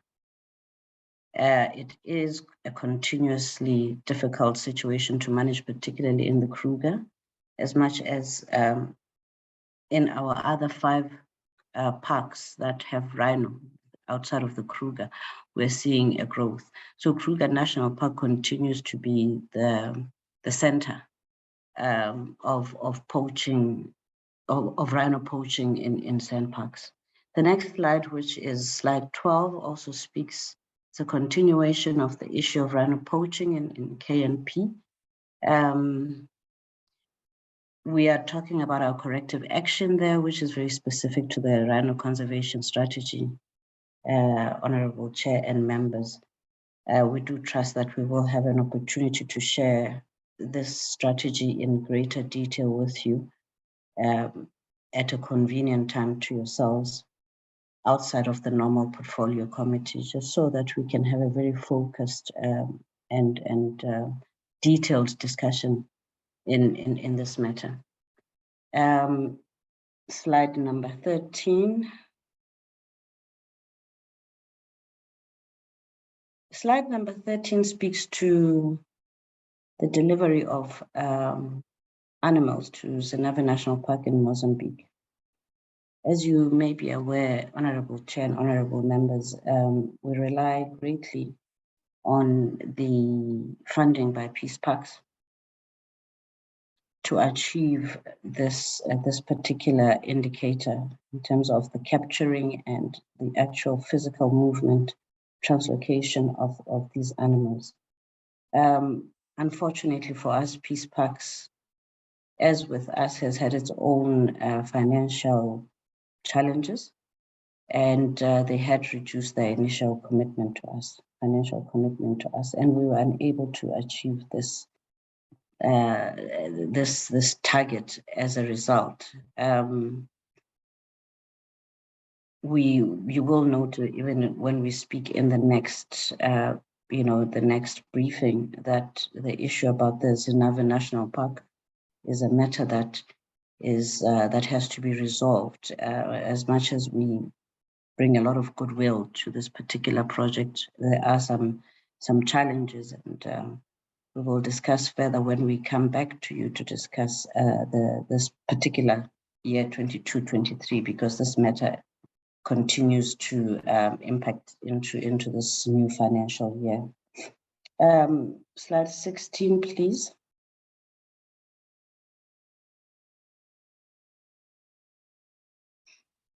Slide 16, it really was just, it's one of those typical measures where we were able to catch up again in Q4, as much as we're slightly off target on Q3. And this speaks to customer satisfaction, the customer satisfaction index. So we are now in the green at the end of the financial year. Slide 18.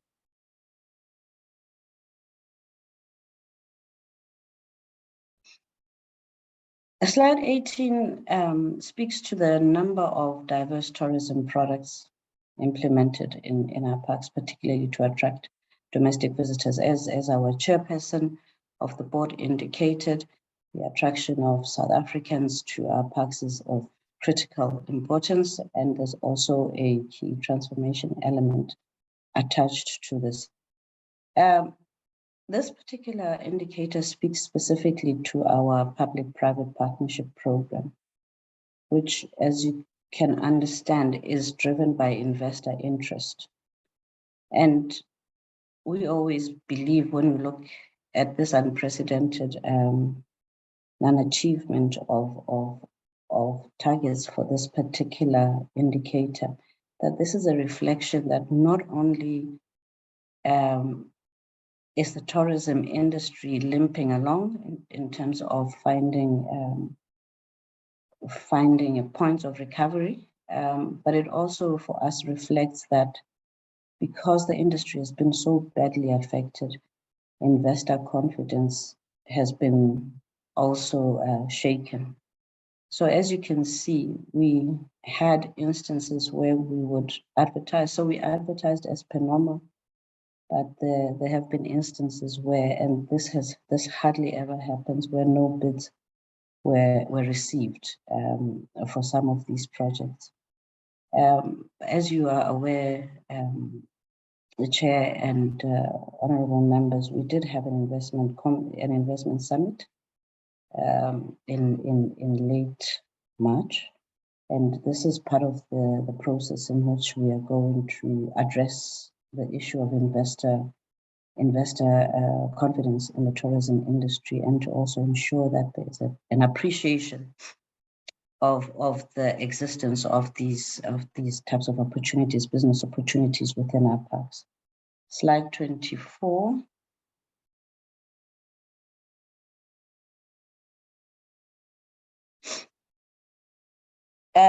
Yet again, Honorable Chair, we made up for this by the end of our fourth quarter, where when we were off target in quarter 3, this is specifically about the QSEs.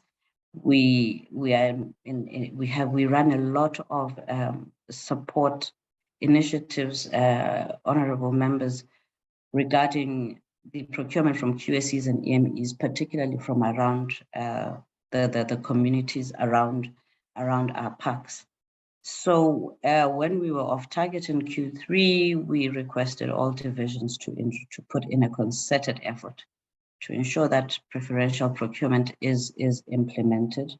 And we were able to make up that, which is actually in itself notable, because in Q4 already we were dealing with a procurement moratorium as a result of the AfriForum challenge to preferential procurement.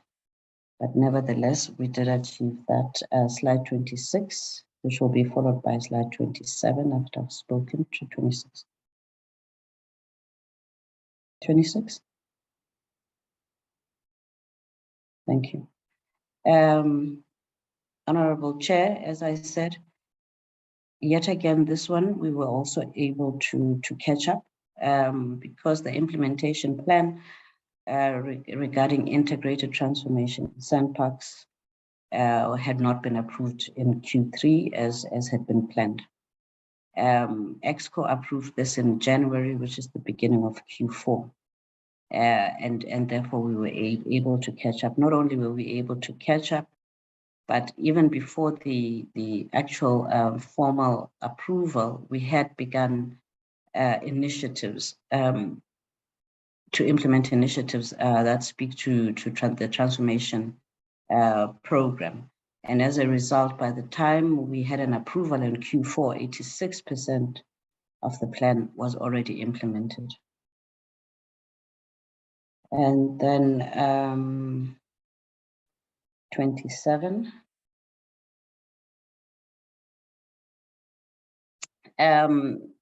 Number of beneficiaries from targeted groups trained. This is specifically speaking to our emerging farmers, emerging wild game farmers.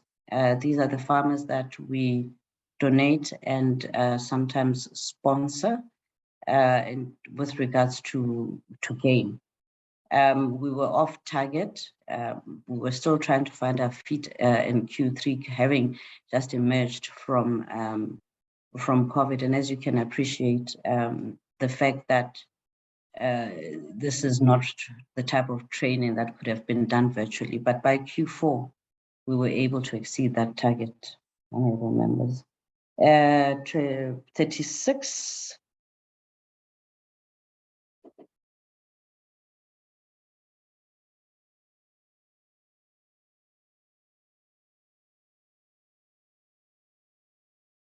We are still not achieving this particular, we still haven't at the end of the financial year. And this has been migrated to this new financial year. And it speaks to the most important asset that the organization has, which is the human capital. The strategy was developed and workshopped with the EXCO in December 21. We did submit to EXCO, but EXCO had its own concerns about the quality of the strategy And here it is us being self-critical, because on the one hand, we could have just approved a strategy that was going to be ineffectual. And we then turned it back and requested that, as much as we acknowledge that it will appear as an underperformance, that this is a strategy like all strategies, which is very critical. But it is even more critical because we haven't had a fully coherent HCM strategy before, and not only coherent, comprehensive HCM strategy before in sandparks. It has been enhanced. And as I indicated, this particular indicator will spill into the current financial year, 22-23. Third, I don't know, I think that was, the presentation has disappeared from my side. Slide 39.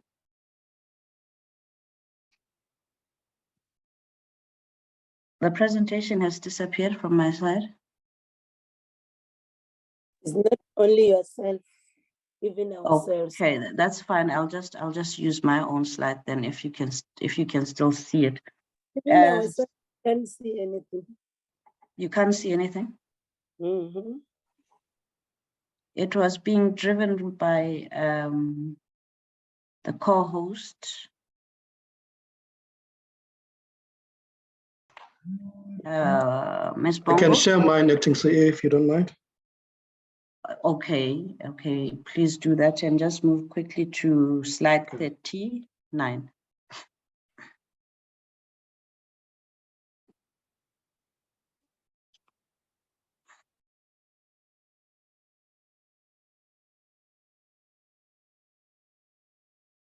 It seems I've been disabled from sharing, Chair. Let me see if I'm allowed to. Well, something it's back now. Oh, it's back. Yes. I think you've been given co-host status, Lucas. Do you want to give it a try?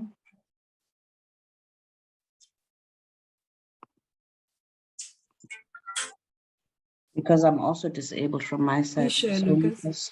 I'm out. Okay. Okay, sure.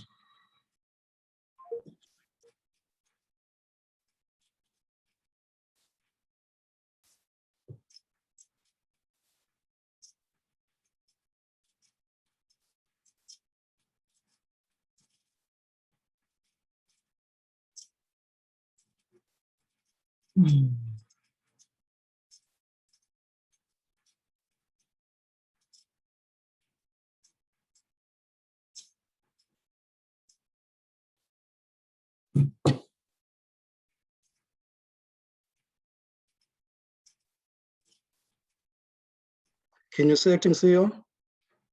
Yes. Okay, let me move to slide 39. Slide 39, please. Thank you.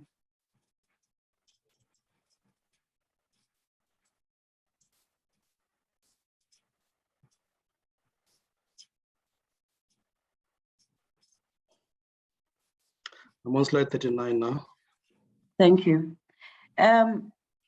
On slide 39, I just want to touch on the indicator 19.2, which speaks to unqualified audit opinion, because this one we were not able to rectify by Q4.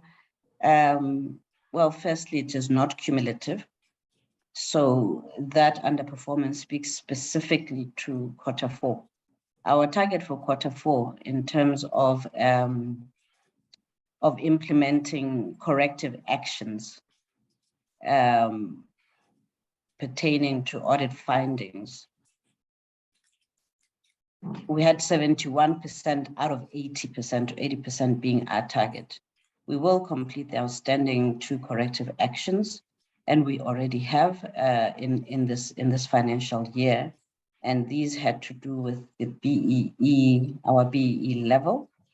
We have already begun our processes with regards to being rated in terms of our BEE. And we are improving and have improved our declaration of interest processes. So we believe that in this coming year, at the end of, or rather in this year, we will not have this finding. Can you move to, which one was that? I'm sorry, I just lost my stride there, 43.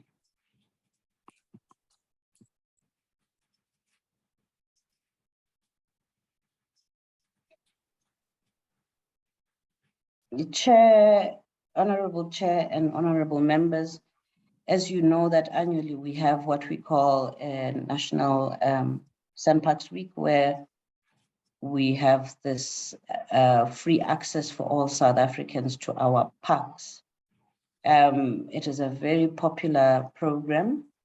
We have been running during the COVID years. We've had a Parks Week, but it has been a very muted Parks Week, much smaller and controlled very strictly with quotas by virtue of ensuring that we comply, or that we complied at that time with the relevant lockdown regulations. In the past financial year, if you will recall, we were beginning to be a bit more uplifted as a community with regards to COVID-19, and we believed that we would achieve a target, our target, which was 80,000. We were committed to achieving this target. That typically we have Parks Week in September. We moved it to November last year because we believed at that point the restrictions will be less strict and would be able to achieve the targets that we set. However, we're off target, 28,000, give or take. People took advantage of this. It also did not help that our 5 national parks that generate the most revenue, and I'm talking Kalahari, Kruger, Ado, these ones we didn't open for the weekend because, as you will appreciate, we needed that revenue as well at that time. You'll also recall, even though this does not come out very apparently in this report, that in November it was when we were hit by Omicron. So our reason for not achieving this target is really quite likely also has to do with just cautiousness from the public in terms of being in crowds. Thank you. We will have the Parks Week in September this year, as per normal. And our last slide where we have a red is slide 44. And slide 44 shows as well that we were able to pick up and perform against the target, the annual target in Q4, and this speaks to the maintenance and recapitalization plan. There was a lot of prioritization and a lot of effort that was put in to ensure that we're able to achieve our maintenance plans for the year, and that put us in the green for Q4. All in all, hey. He's alive. What? He's alive. Sure. Your co-host. It's your co-host who's making all these noises. It's not me, ne? Be Dimbongo. That's the person with the microphone that is on. Proceed. Thank you, Honorable Chair. At this stage, I will end the report on performance against APP and hand over to the CFO to provide an overview of our 21-22 financial performance. Thank you, Honorable Chair. Thank you, CEO. Good day, Honorable Chairperson of the committee, honorable members, the Minister in her absence, as well as the Deputy Minister, Chairperson of SANParks Board, Ms. Pamiago, and the members of the board, the SANParks management team. Greetings to the chairpersons of other entities, as well as their management team as well, and colleagues. Thank you very much again, Chairperson, and the honorable members for this opportunity to present our humble contribution to this committee. Presenting the financial statement of SANParks or financial outcome for 2021-2022. It's been a very difficult year, Chairperson, as you will recall. This was the second year in which South Africa was plagued with pandemic COVID-19. And I think what made it even much worse was the fact that in year one, as much as we're implementing a number of cost curtailment, it was better because most of us were working remotely and were locked down. The fact that now we've started to open up, it really made it a bit difficult to keep the cost curtailment, because now when you open up operation, then those activities start generating costs for the organization. So we kick off this year with a huge deficit of about 645 million on our budget. And the reason for that is because we did not have sufficient revenue to be able to meet our expenditure obligation. We worked through with the board at that particular point in time, and we've tried to further reduce this about 488 million. At that time, the minister was very supportive to recommend a deficit to us to our National Treasury. However, that has been declined. We are pleased that as much as it's been very difficult, but we've been able to achieve the results that we're presenting, which is over 80% performance achievement, which also came at a cost of a deficit of about 223 million, because the revenue, as much as our revenue have increased by 85% year on year from COVID to the last financial year, but it's just simply not enough to be able to meet our expenditure obligation. If you move to the next slide. So this particular slide, it just show you in detail, honorable members, the comparison of the approved budget, what has been adjusted during the year. You can see the number of work.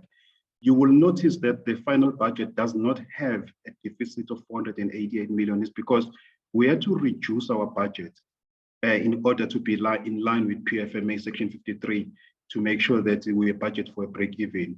This comes at a huge cost, as you can see on the last column, that there were certain areas where we experienced an over expenditure. And again, because one has tried to balance between, advertising and marketing campaign, which requires a lot of investment in terms of cost in order to be able to get more visitors coming to our park. And so that shows that particular picture in this slide. If you move to the next slide. In this particular slide, then it explains what I've just indicated, that our expenditure was 12.8 billion against the 2.6 billion revenue that has been generated, which resulted in the deficit of 223 million. Next slide.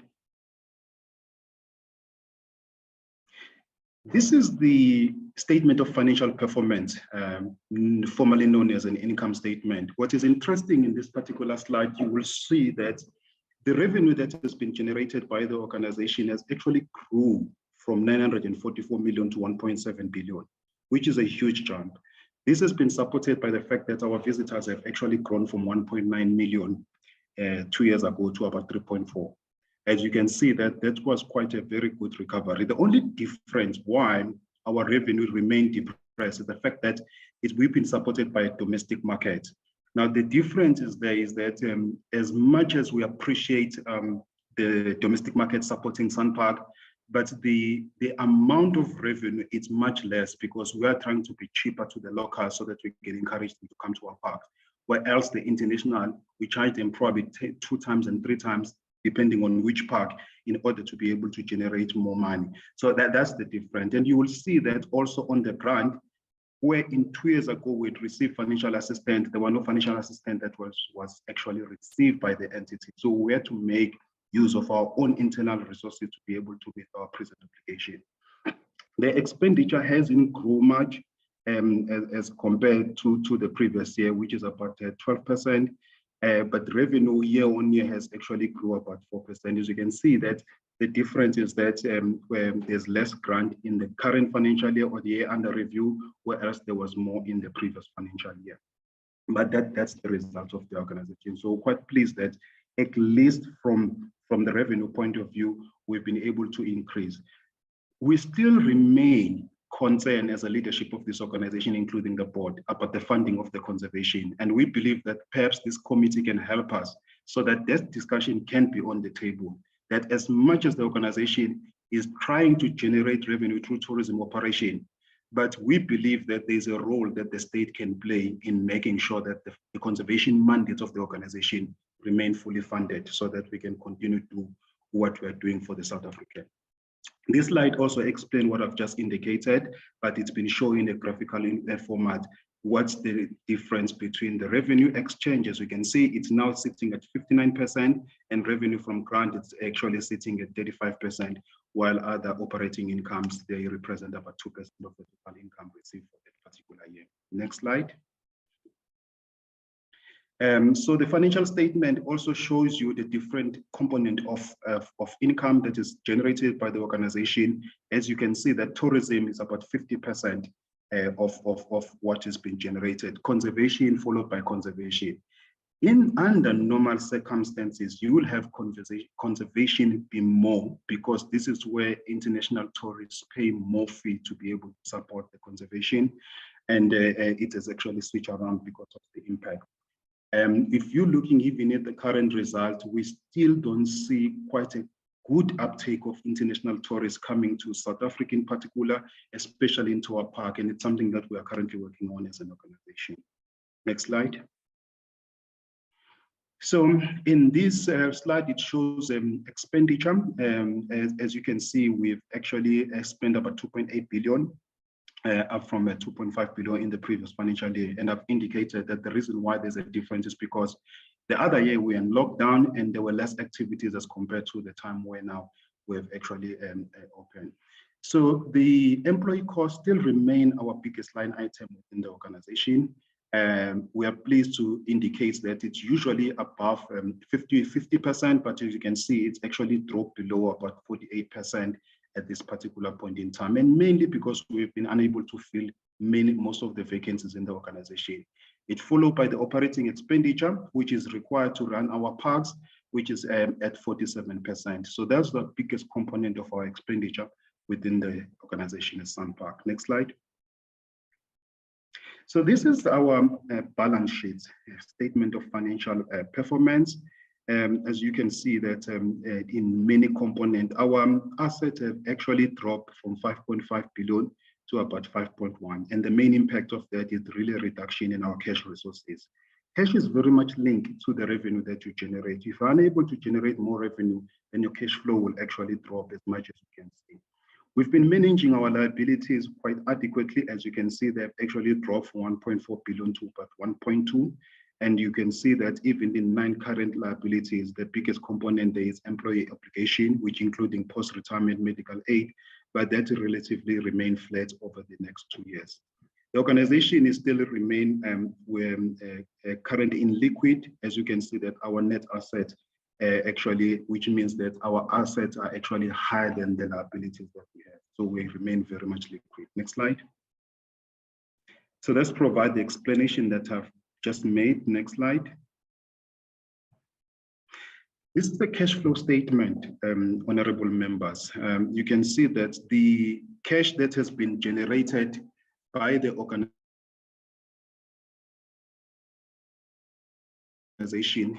from billion, and you can see that the net that has been generated from operating activities is slightly higher at 2.5 billion.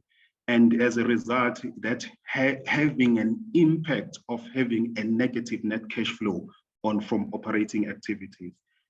As we increase our pace on our recovery, these figures should be able to turn around. You will notice that if you look towards the bottom of the cash flow statement, you will see that in the previous year, we had actually lost about 320 million in terms of cash movement between year on year. But in this particular year, it actually grew to about 483 million. And we need to get to a point where we really remain with high level of cash in the organization in order to finance not only our operation, but also to make more reinvestment, in particularly in our infrastructure that really help us to generate more money. Next slide. So that's the explanation. I just want to conclude, Honorable Chair. The chair actually did in her opening remark to indicate that SunPark received an unqualified audit opinion for this current financial year. The issues that have been raised in the main was issue of performance information, the issue of exceeding budget was also raised. And it's something that we are currently working on. As the chair has indicated that there have been 2 workshops, one which was held by the executive because we take the audit findings of the AG very seriously, and the other one which was held by the finance team. And both of these have been converted into audit action plans, and they have already served at the audit committee of August, and now they are going to the board. And these are currently being monitored on a monthly basis. And we're already having a planning meeting with the AG to make sure that we see even much more improvement in our audit outcomes going forward. Thank you very much again, Honorable Chair, and we'll wait for the guidance of the committee as well as the question. CEO, I suppose this is the end of your presentation. Yes, Chair, it is. And this is the end of the presentation. We will take questions and comments. Thank you so much, Chairperson, CEO, and the CFO. Colleagues, can I see a show of hands of colleagues who want to interact with the presentation?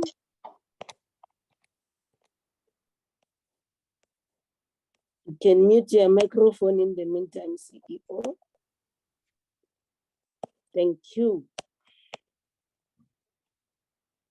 It will be Honorable Bryant, followed by Honorable Singh, and then Honorable Mudise in that order.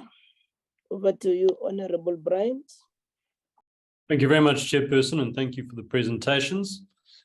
Firstly, starting off just in terms of point 6.1 and point 6.2, my desktop calculation comes out with about 2,433 rhino remaining in Kruger Park at present. That's if we factor in the 13.4% decline, which works out to 376 animals, and we subtract that from the previous number, which was 2,809 at the end of 2020. And we've also seen another 82 animals poached this year.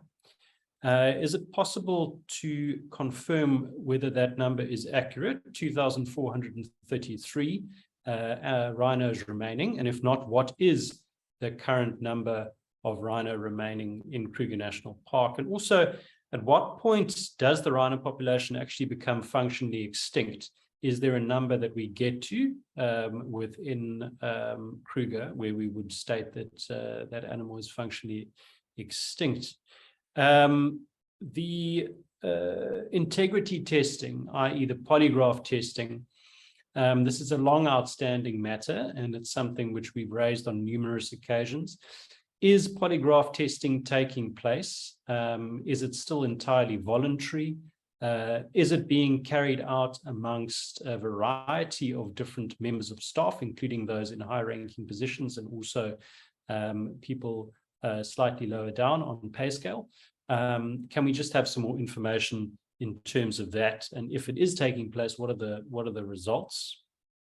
We did note that another 2 rangers were arrested for involvement in poaching in 2022. Just wondering if the integrity testing was used at all there, or if that was purely the result of a reactive criminal investigation and work that was undertaken. And again, the ranger posts, the unfilled ranger posts, previously we were informed that there were 87 unfilled ranger posts at the end of 2021. What is the current status of unfilled ranger posts? Are we still sitting at 87? How far along have we got in terms of filling those posts? You know, I noted the comments from Mr. Dlamini, and I sympathize with him a lot in terms of the call for increased budget for conservation. We have mentioned this many times. We can't say that government is serious about conservation, but is not providing the requisite budget in order to protect the endangered animals, in particular rhinos. You know, our rangers are working incredibly hard, putting their lives at risk, and you know, to see the scant budget that is being provided to them in order to carry out these very, very important and dangerous responsibilities just unacceptable. And we really, really would agree with Mr. Dlamini that we need to increase the budget for conservation. Chair, over the past 2 weeks, we've seen daily demonstrations on access roads into Kruger Park, burning tires and rocks, and also trees being chopped down and thrown across those access roads. I think on the R40 from Palabora to Hoedspruit, about 20 trees were cut down and thrown across the road by people involved in protests.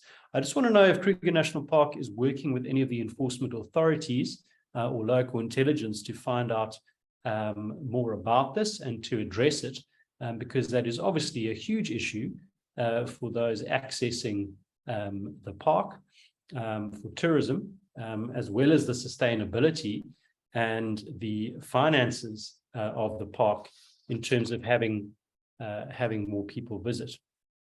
The low turnout for Sandparks Week, I just want to know, is Sandparks working with the schools in the same way that Sambi has been running their children in gardens program to try and increase the number of people coming to the parks? And what other proactive steps have been taken to increase the number of people taking advantage of Sandparks Week? We can't only be looking at 20,000 when you have a target of 80,000. So that is it for me for now. Thank you, Chairperson. Thank you very much. Thank you so much. Over to you, Honorable Singh. No, thank you very much, Honorable Chairperson. Honorable Bryant has asked a number of questions that I would have wanted to ask, so I will restrict myself to 2 questions. One relates to our continued reliance on funding from peace parks, and one appreciates that they themselves are also being under strain. What are we going to do moving forward in terms of getting these funds to perform necessary activities? And I note that we were told that there was less funding this time around in the financial year that we are discussing. So that's one question. The second one would relate to the deficit, which was originally projected at almost 680, but then was reduced to 250 odd million, which is still quite a deficit. And during that presentation, we were told that specific infrastructure projects were cut back. Could we have an idea today or in writing of what specific infrastructure projects had to be cut back? And my second part to that question is, what are we going to do as Sandparks to mitigate this risk of continued deficit moving forward? Thank you very much. Thank you so much, Honorable Singh. Honorable Mudise, over to you. Thank you very much, Chairperson, and greetings to all the honorable members and Sandparks team and Sandy. I think you can do better with that camera of yours. What do you mean, Chair? I'm going to switch it off. Sit properly. You enjoy seeing me, Chairperson? Do I look better? Yes, it is. Thank you. No, Chair. Yeah, it's okay. In October, we will be discussing the BRRR, the Budgetary Review and Recommendations Report. And I don't think we are given sufficient reason to go enthusiastically into those debates and increase the budgets. Whilst I share the same sentiment with Honorable Bryant and other members that there is indeed a need for increased budget for conservation. But the question that will then arise when we discuss BRRR is for what? Why do we need to increase money for conservation? Because it would seem that people in Sandparks do not know what they are doing. I mean, who does not meet a KPI, Chairperson, essentially this board and this management, they are telling us that they fail to bring people for free in the parks. Such a simple KPI, bringing people for free. It speaks about marketing. It's because at the center of their preoccupation is issues of sexual assault, one by the Minister of Finance, two by the former CEO. They do not have any other thing to market SANParks about. But Chairperson, I want to speak directly. That leads me to the second part of my question. We have a responsibility as this committee to arrive at a determination that there is chaos in that institution called SANParks. And it is embarrassing because failure for us to make this reflection will make all of us accomplices. The board comes across as if they are hell-bent to finish whatever that is left in SANParks.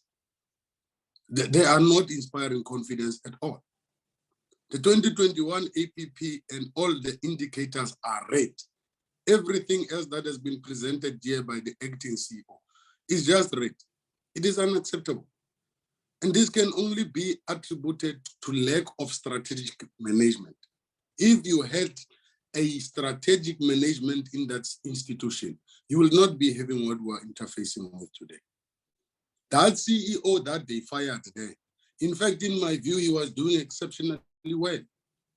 And this SANParks was in good standing in my view. Now, it is just chaotic what is happening there because everyone is just in Hollywood. Over the past year in 2020, 2021, we still had that CEO who was being paid by the same institution. Now you have another acting CEO who is being paid. So it's just Hollywood in that institution. It is chaotic. It must be stopped. We must use everything else in our power to stop Hollywood from going on there.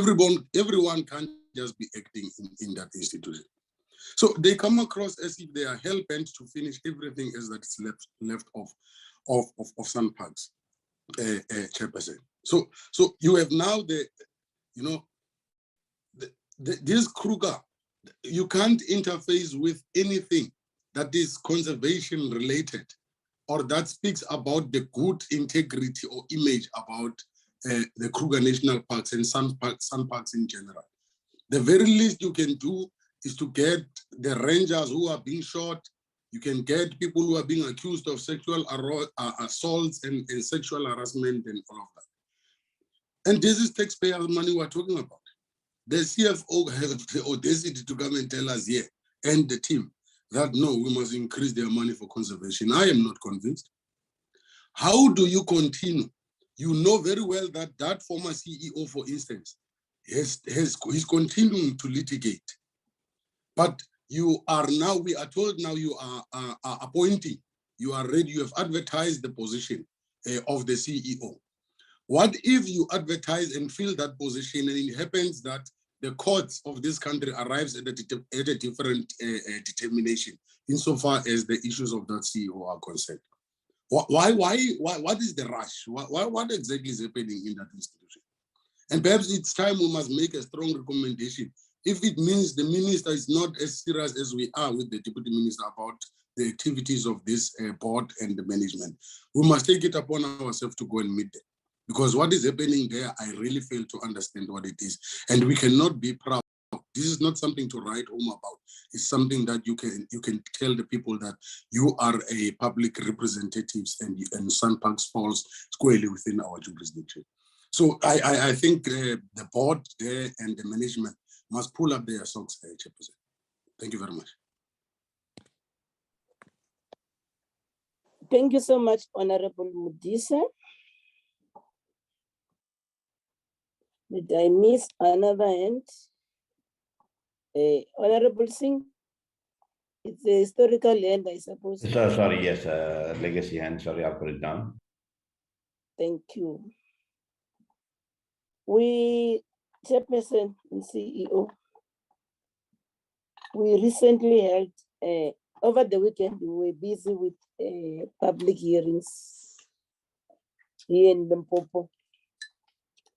on the National Field and Forest Fires Amendment Bill. And then it happened that one community member from Matiane village, that is adjacent to your Punda Maria gate, raised a very heartbreaking matter. Wherein he said that your fires from the game reserve, Kruger National Park, then they get out there and then ban grazing land and vegetation in those communities. And then when the reason mentioned was that fire breaks or fire bells are not prepared timeously prior a fire season. Hence, 20% of the Kruger Park banned in August 2021. Then the issue here that is worrisome, CEO and Chairperson,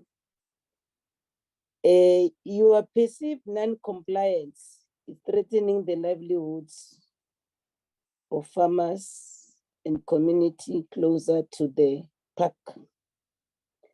And I made the commitment that likely you are coming today, I'm going to raise it sharply with you. Then the issue here that I want clarity from your good self is whether yourselves, you are part of a local fire protection association. And if so, is your membership fees paid up? And then are you also then able to comply, to confirm your compliance with the National Field and Forest Fire Act in all your parks? Can you confirm that you are complying with this act? And then if not, how soon is the non-compliance going to be complied with? Because what was worrisome, though it happens, your management doesn't even bother to reach out for those communities. And this is a state organ, remember. I think this is the issues that we need clarity from yourself. And then following up, CEO, you say you need a separate briefing on the rhino issues. We hear you, but then as and when you're saying that, I think there's a question that one wants to get clarity from yourself. Does it actually make any sense to cite natural mortality as a reason for rhino population decline when conventional knowledge shows that rhino birth rate outpaces natural mortality? And then the follow-up question that comes to that effect, why do we try to mask the impact of poaching by other natural processes? And then I want to know, what is this supposed to hide? The pain that yourselves, you failed to control the poaching in South Africa national parks. Now you know that the rhino population in falling. What unorthodox approaches do you have to turn the situation around? And then why should we trust you this time around? I think that's the question that one wants clarity on. And then the other issue that one wants clarity on is with regard to what kinds or species of animals were translocated to the Nava National Park in Mozambique. And then one wants to also understand, how do we ensure that the welfare of those animals, or what are the terms of agreement that we have with Mozambique in this agreement, in this regard? And then to also say who signed off or who authorized those translocations as we had issues around authorization of those animals in one of our meetings with the department, DFFE, including yourself. There was an issue around that. Maybe this time there's gonna be clarity. And then the issue around our rhinos faring in Chad. How is it? How is the going around that? Chairperson, you were upfront. We raised the issue with you sharply on the land claims last time. And then you said there's been progress to that effect. It's a pity we couldn't do that oversight because it was part of the agenda. Then maybe one will propose that, can you give us a detailed report on writing on the progress that you've made to that effect with regard to addressing the issues of land claimants around the park? So if you can submit that progress report in writing, that will go a long way. Over to you, Chairperson and team.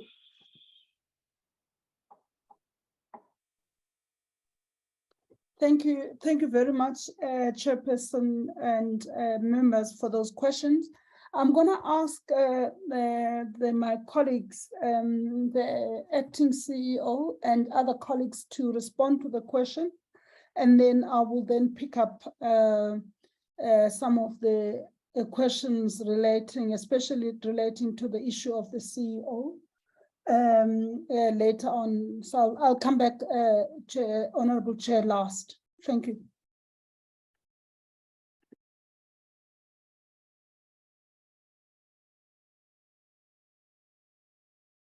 Honorable Chair and honorable members, thank you for those questions.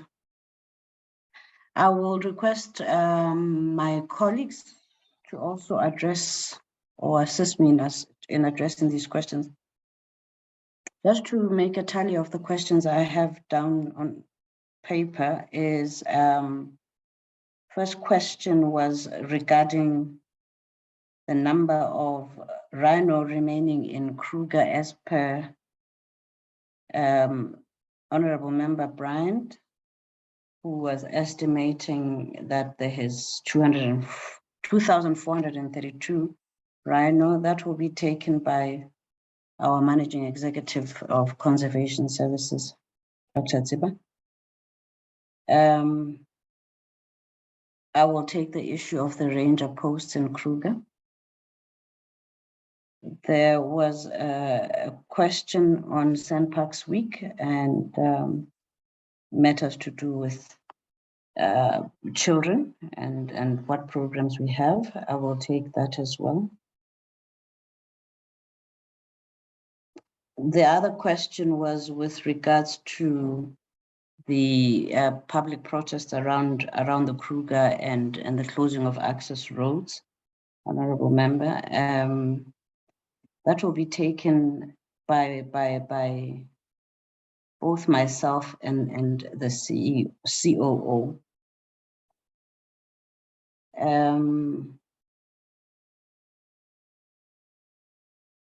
My apologies.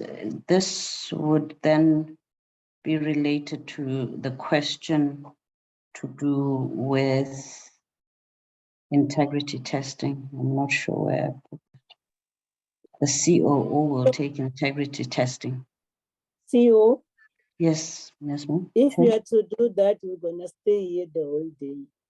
Okay. I believe all the colleagues, they were listening and they know what is their roles. Can we do that than you repeating who's gonna answer all those questions that are related to you? Hand over to the CFO, hand over to the Senior Executive Conservation COO in that way than repeating the questions. Thank you. Thank you, Honorable Chair. After this, some members need to travel from their parliamentary village to the house. Thank you, Honorable Chair. With regards to ranger posts in the Kruger National Park, we are committing that by the end of this financial year, all of those posts will be filled. We have ring-fenced funding from some of our HCM or human capital findings, or the budget, sorry, the human capital budget to finance our priority positions and the ranger posts that are referred to fall under priority posts. With regards to kids in parks, or other programs that speak to children and their participation or access, we have a program called Kids in Parks, which has been in slumber for the last 2 years because of COVID. This year we have reawakened it, and we will be having 5,000 children from neighboring communities in 11 parks being exposed to our parks. Sand Parks Week, 80,000 is for us. The last year, normal year of 2019, we registered 70,000 visitors to Parks Week, honorable members. So for us, a target of 80,000 was not entirely out of scope. We obviously were hampered by the extent to which we assumed there will be normalcy back in terms of our day-to-day living. It is not so much the marketing or the communication. It is, as I indicated, an issue of, shall I say, I don't know, people and trends in terms of movements during that unprecedented time that we're facing with regards to COVID. And that's why I also made the point that we had the resurgence of, I think it was at that point, wave number 3 in November of the COVID pandemic.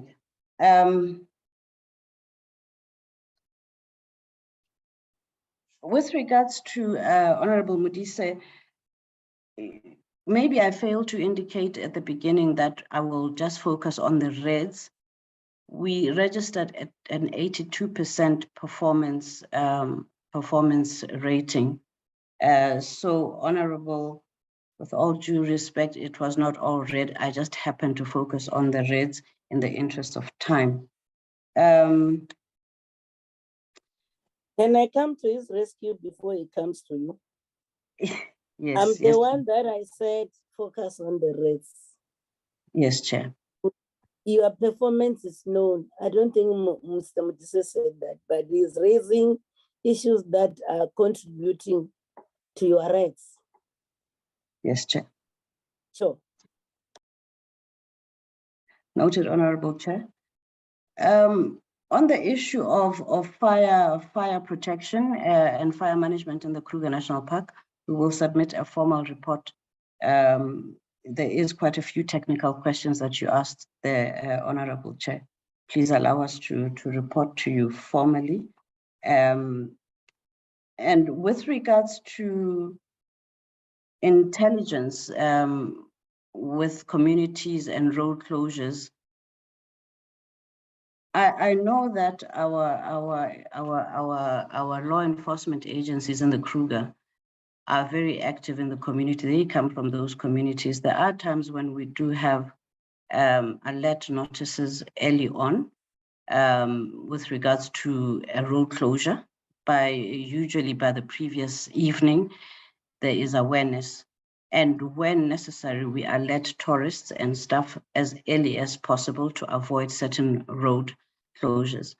But intelligence is probably something that is very difficult to quantify because we cannot not always say that all the time we have 100% intelligence. That said, we also do not have it within our control to manage the actual protest or to mitigate against the protest happening. The best that we can do is to keep communication lines open, keep communicating with our key stakeholders, in this instance, our staff and our tourists, and keeping them safe.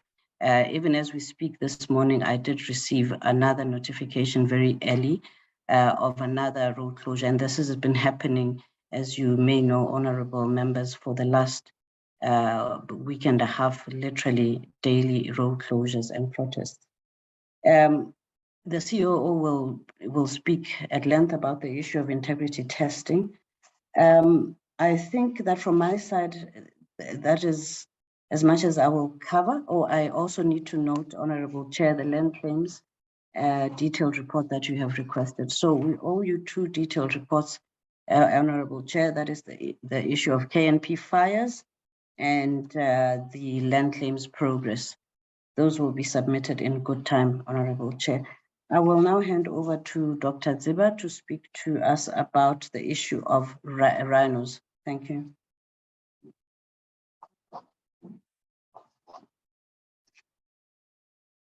Dr. Ziba, thank you.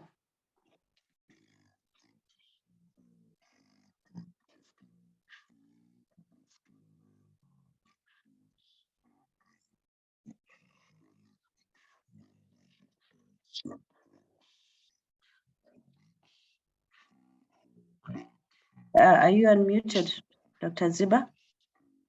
Are you unmuted? We cannot hear you.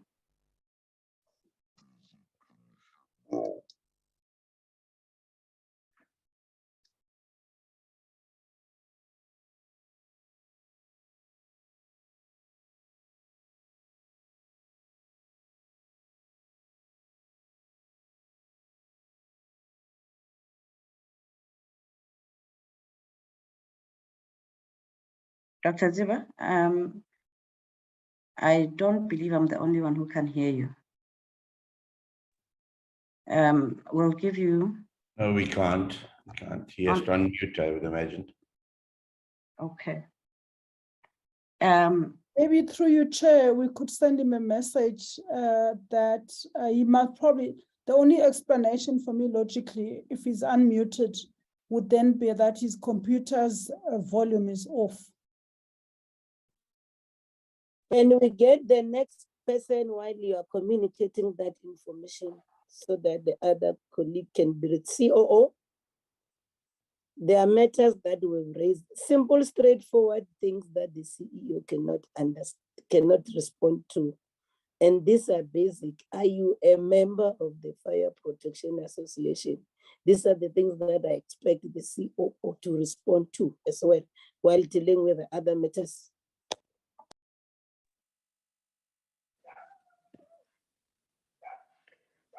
Good morning, Honourable Chair, Honourable members. I would like to respond to, I think, Chair, yes, we are in all of our parks, we are members of variable and a variety of fire protection associations. We are a very key team player in the preventing and the fighting of fires in that area. And we are also up to date with our membership fees where we are supposed to be paying for that. Dr. Zipa will add a little bit on the specific instance that you referred to in Kruger, and also in terms of the follow-up that we need to do in that regard. In terms of the integrity testing or polygraph testing, to call it by the name, integrity testing have more tools than just polygraph testing. It includes like lifestyle audits, etc. But I will not expand on those. The polygraph testing policy has been reviewed, Honourable Brian, and it is currently en route to our board, where it will be considered in November, in the November cycle of our board. The main reason for the delay was about the issue about compulsory implementation across, and then also retrospective compulsory application where it wasn't part of the conditions of service when the specific individuals were appointed. It is applicable, the new policy is applicable across the organization, and there is still, but there are still main elements of voluntary participation in that we would need to honor as a result of the legal restrictions in terms of labor law in this regard. We are, however, not only reliant on the polygraph testing for internal involvement of staff in matters like environmental crime. We do have an information-based system where there is either there is some triggers that would let us look into employees, and that then often result in the in our ability to catch these employees or other perpetrators in the act, where they can then be arrested. So there is an element of proactive work in this regard. It's not all reactive, but there is certainly, we rely on that information-based system quite extensively, which we would also share with you in terms of the Rhino management strategy that we have in place in terms of the enforcement. Thank you very much, Chair. That's from my side. Honorable Chair. Yes, CFO, over to you. Thank you. And thank you once again for Honorable Chair for allowing us an opportunity to answer the members' questions. I would like to specifically thank Honorable Bryant and Honorable Modisa for their advice and comments that they've made. We've certainly looked into those matters that they've raised in order for us as an organization to improve.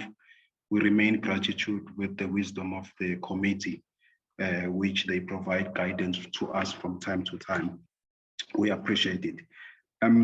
Honorable Singh, thank you for your questions. So Peace Park Foundation, if I may start from there, they are quite one of our strategic partners that really help us, in particular to the matter of conservation, because they've got the capacity to raise probably even funding more than SANParks can.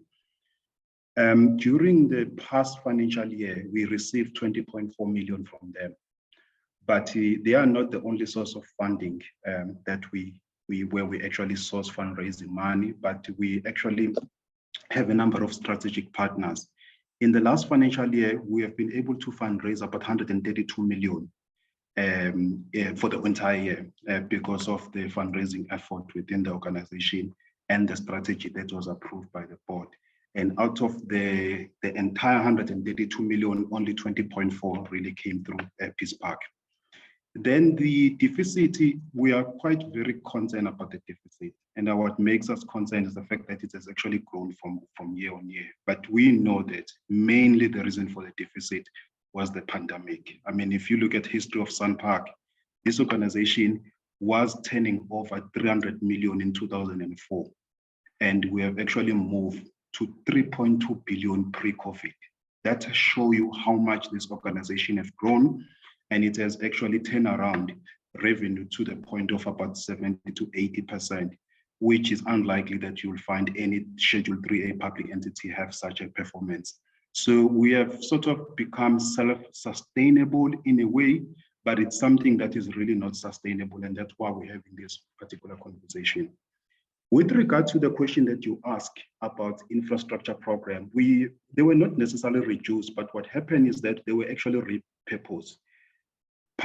There were many strategies that were actually employed during COVID, and many entities within the DFFE portfolio, they had actually converted some of the infrastructure money in order to fund operations because they had lost a number of their revenue. So in this particular case, then we obtained an approval from the minister to repurpose 235 million in order to fund the operational pressures in that particular 2 years. We have not subsequently asked for that repurpose. So for the current financial year, we're continuing with our infrastructure program, and we're currently on infrastructure program number 6. With regard to the question you asked about what are we doing about the deficit, it's a very difficult question. It's a question that we continuously engage the ministry. It's a question that we continuously engage the department, the treasurer, in terms of finding solutions for SANParks.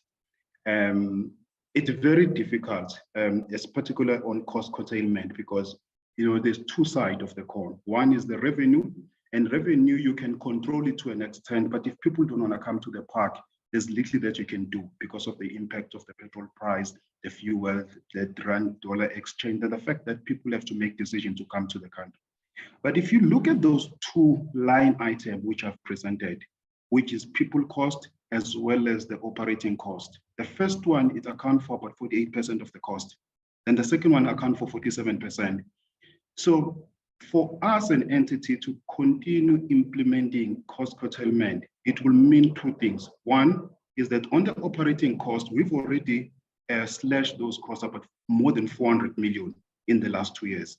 And we're mindful that some of those cost containment may not be sustainable. And that's what we've done. And we believe that we are almost at the bone to the extent that we might even risk implementing our strategy and APP. And it's something that we need to reflect as an organization. The second line item is the first one which I've spoken about, which on the financial I've presented is 1.384 billion. That's a substantial amount of money that we spend on people within the organization. Now, for us, and that's a line that we've been trying to avoid to actually touch because it's a very sensitive discussion. But if our funding model doesn't change, we might find ourselves in future having to have that conversation, as much as difficult as it is. So really, we're looking at the cost containment of those two amounts, excluding depreciation because it's an accounting transaction. So really what becomes, as much as we are actually, ExCo had actually last month discussed cost containment because that's what we want to reintroduce and bring back to the organization. The risk with that is that if you are affecting your resources that help you to implement your APP, then you are likely to miss your target. And I think that's where we just need to find a balance. And I don't think SANParks is able to resolve this problem alone. And I think it will require collective action force of the organization, the portfolio committee, as well as the department, including National Treasury. Then we might find a solution which might be sustainable for our conservation sector. Thank you very much, Chairperson.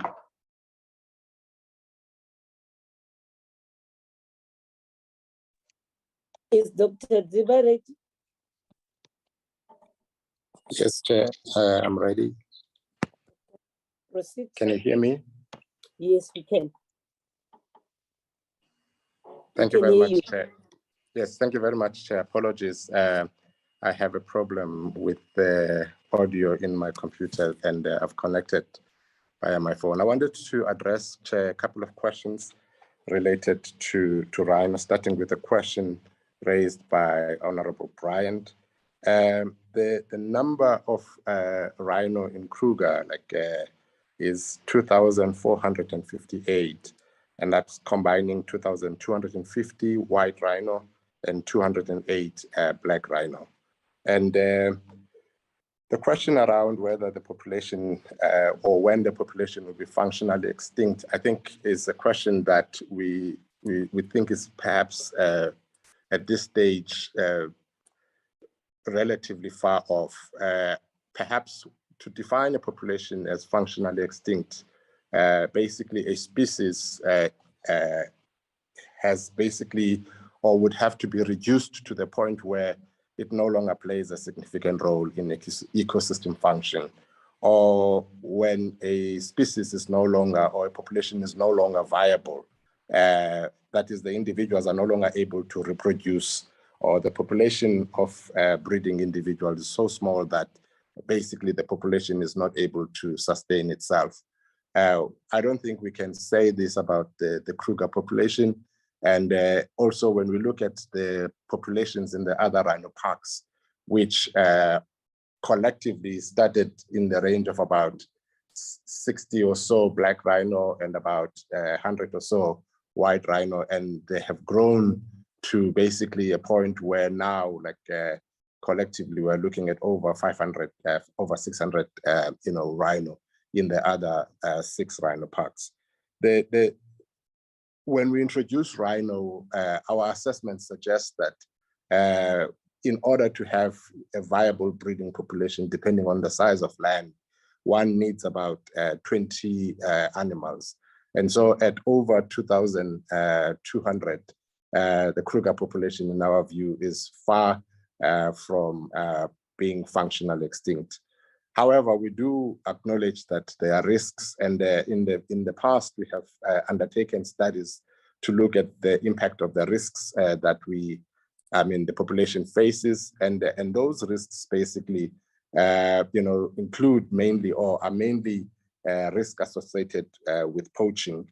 And at the peak of poaching around 2012 to 2014, we were basically projecting that by 2035 to 2045, the population would be at risk of being functionally extinct. But looking at the numbers right now and the trends that we're seeing of declining poaching rates, and also of basically a situation where we have now developed strategies that we believe are more responsive to the challenge, we think that that those risks are much less than was the case around 2014, when the studies that was looking at these risks was undertaken. With regards to Peace Park funding, the comment there is specifically relevant in this case to the animals that were being translocated in the last financial year. And there was a commitment from Peace Parks Foundation to fund the government of Mozambique to translocate or to fund the cost of capture and translocation of these animals from Kruger National Park to Zinav. And when the pandemic impacted their financial resources, they were not able to basically meet that commitment. What we have said, because the changes, especially with regards to Zinav, have been such that there are factors or issues that are outside of our control. We have requested that we meet with both the Mozambique Conservation Agency, ANAC, as well as Peace Parks Foundation, so that we can be able to discuss their original requests and the need for animals, and South Africa's commitment to support conservation and restocking of national parks in Mozambique, so that we may be able to find common ground around how do we plan for this before we make these commitments in our annual plans. And this was something that the Auditor General as well, in some of our engagements with them, advised that we need to perhaps engage, so that we may avoid a situation where basically we make commitments and factors outside of our own control impact on our performance. With regards to the questions around the Fire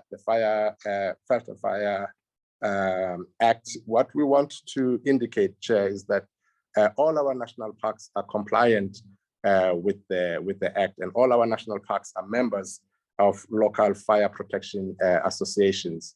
What we also want to follow up on, in addition to providing evidence with regards to Kruger specifically, Chair, in this regard, is to basically check the particular case that the community reported, where there was impact on their on community grazing lands, and there was no follow-up, so that we may be able to follow up at the park level and ensure that the relevant managers can be able to at least provide context and the responses to what happened in that particular case. We would want to perhaps publicly apologize for the impact that has had on the community, and want to perhaps understand the details before we can fully respond to that matter. I think, Chair, with regards to the question around the impact of poaching on the rhino population, we Chair, feel that we've been quite upfront in highlighting the fact that poaching is a major driver of the decline in the rhino population in Kruger. All of the other factors, including, for instance, extended droughts, natural death rates, we have basically quantified them to be quite a smaller contribution, even though sometimes they interact to compound the impact of poaching.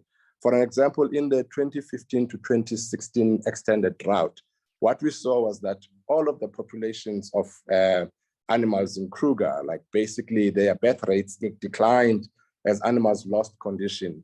But the rate at which all of the other species recovered was quite fast relative to rhino. And part of what we attributed this was the compounding effect of losing female rhinos to poaching, combined with the impacts of drought on the reproductive rates of rhino. And as a result, the birth rates become suppressed for much longer than would be naturally. And with that, what you then get is a situation where basically if your death rates are persistent, then the rate at which the population recovers is much slower.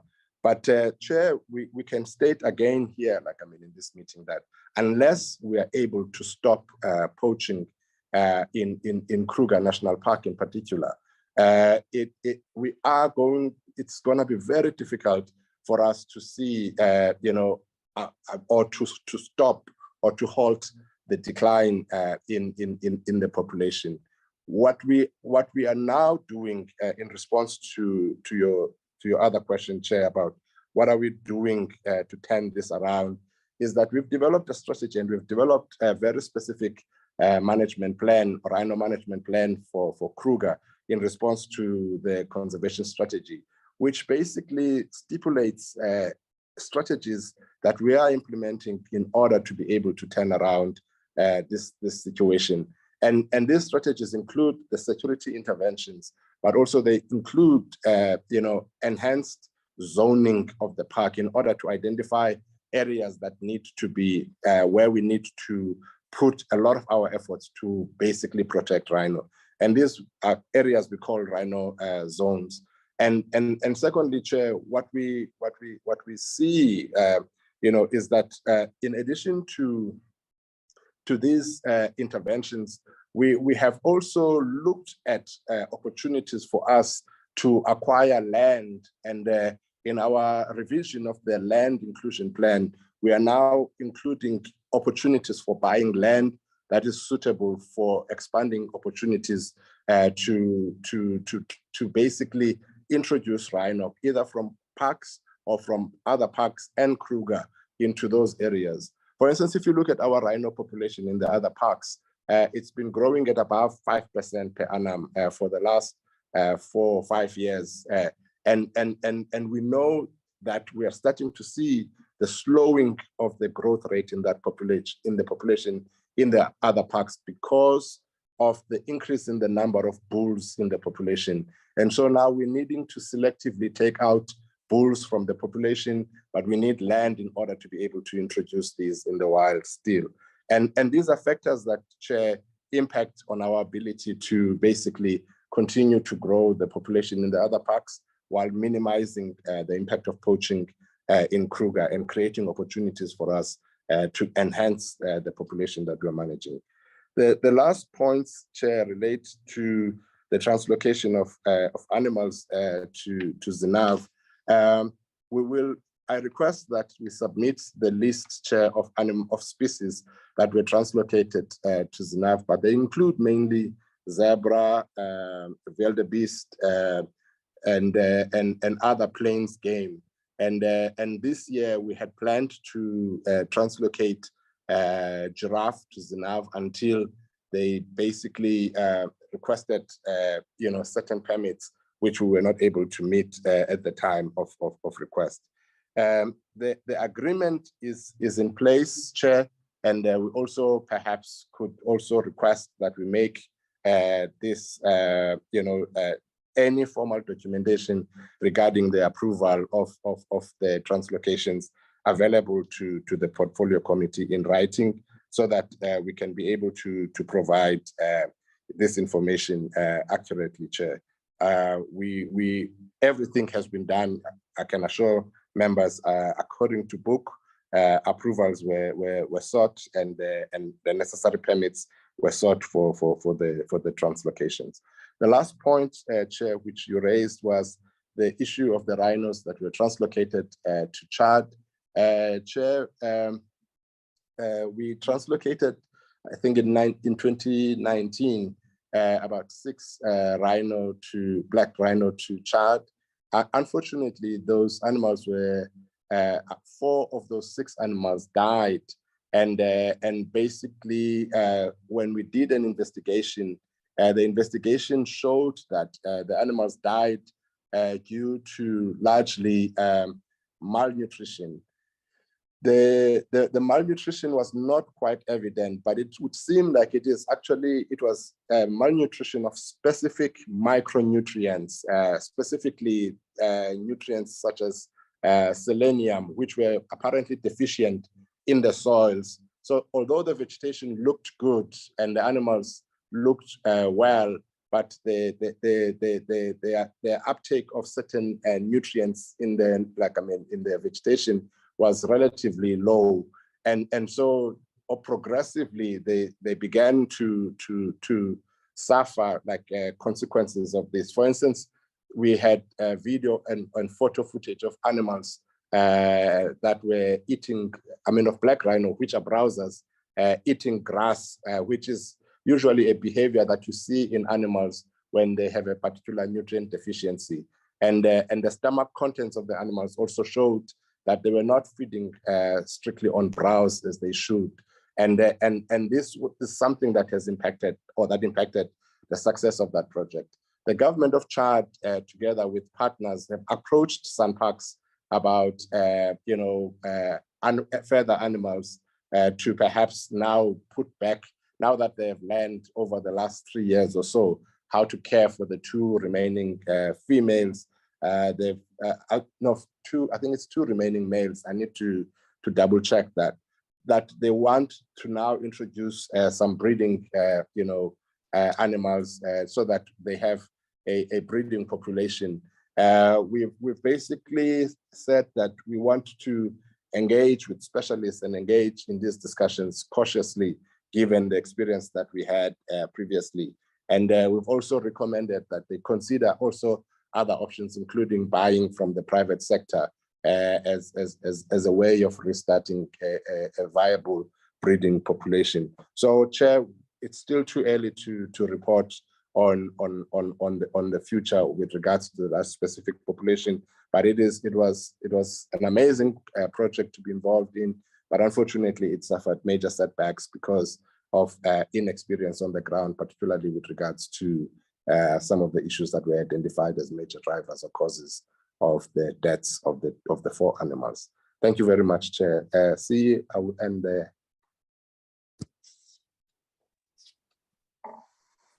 Is there any other senior executive that we've omitted before the chair comes to the fore? Honorable Chairperson, I think we have covered, according to my record here, that we've covered all of the questions, Chair. And I'm comfortable to hand over to the Chairperson of the board. Thank you. Chairperson? Thank you, Chair. I was worried to just speak in case you're going to say that I have not recognized you.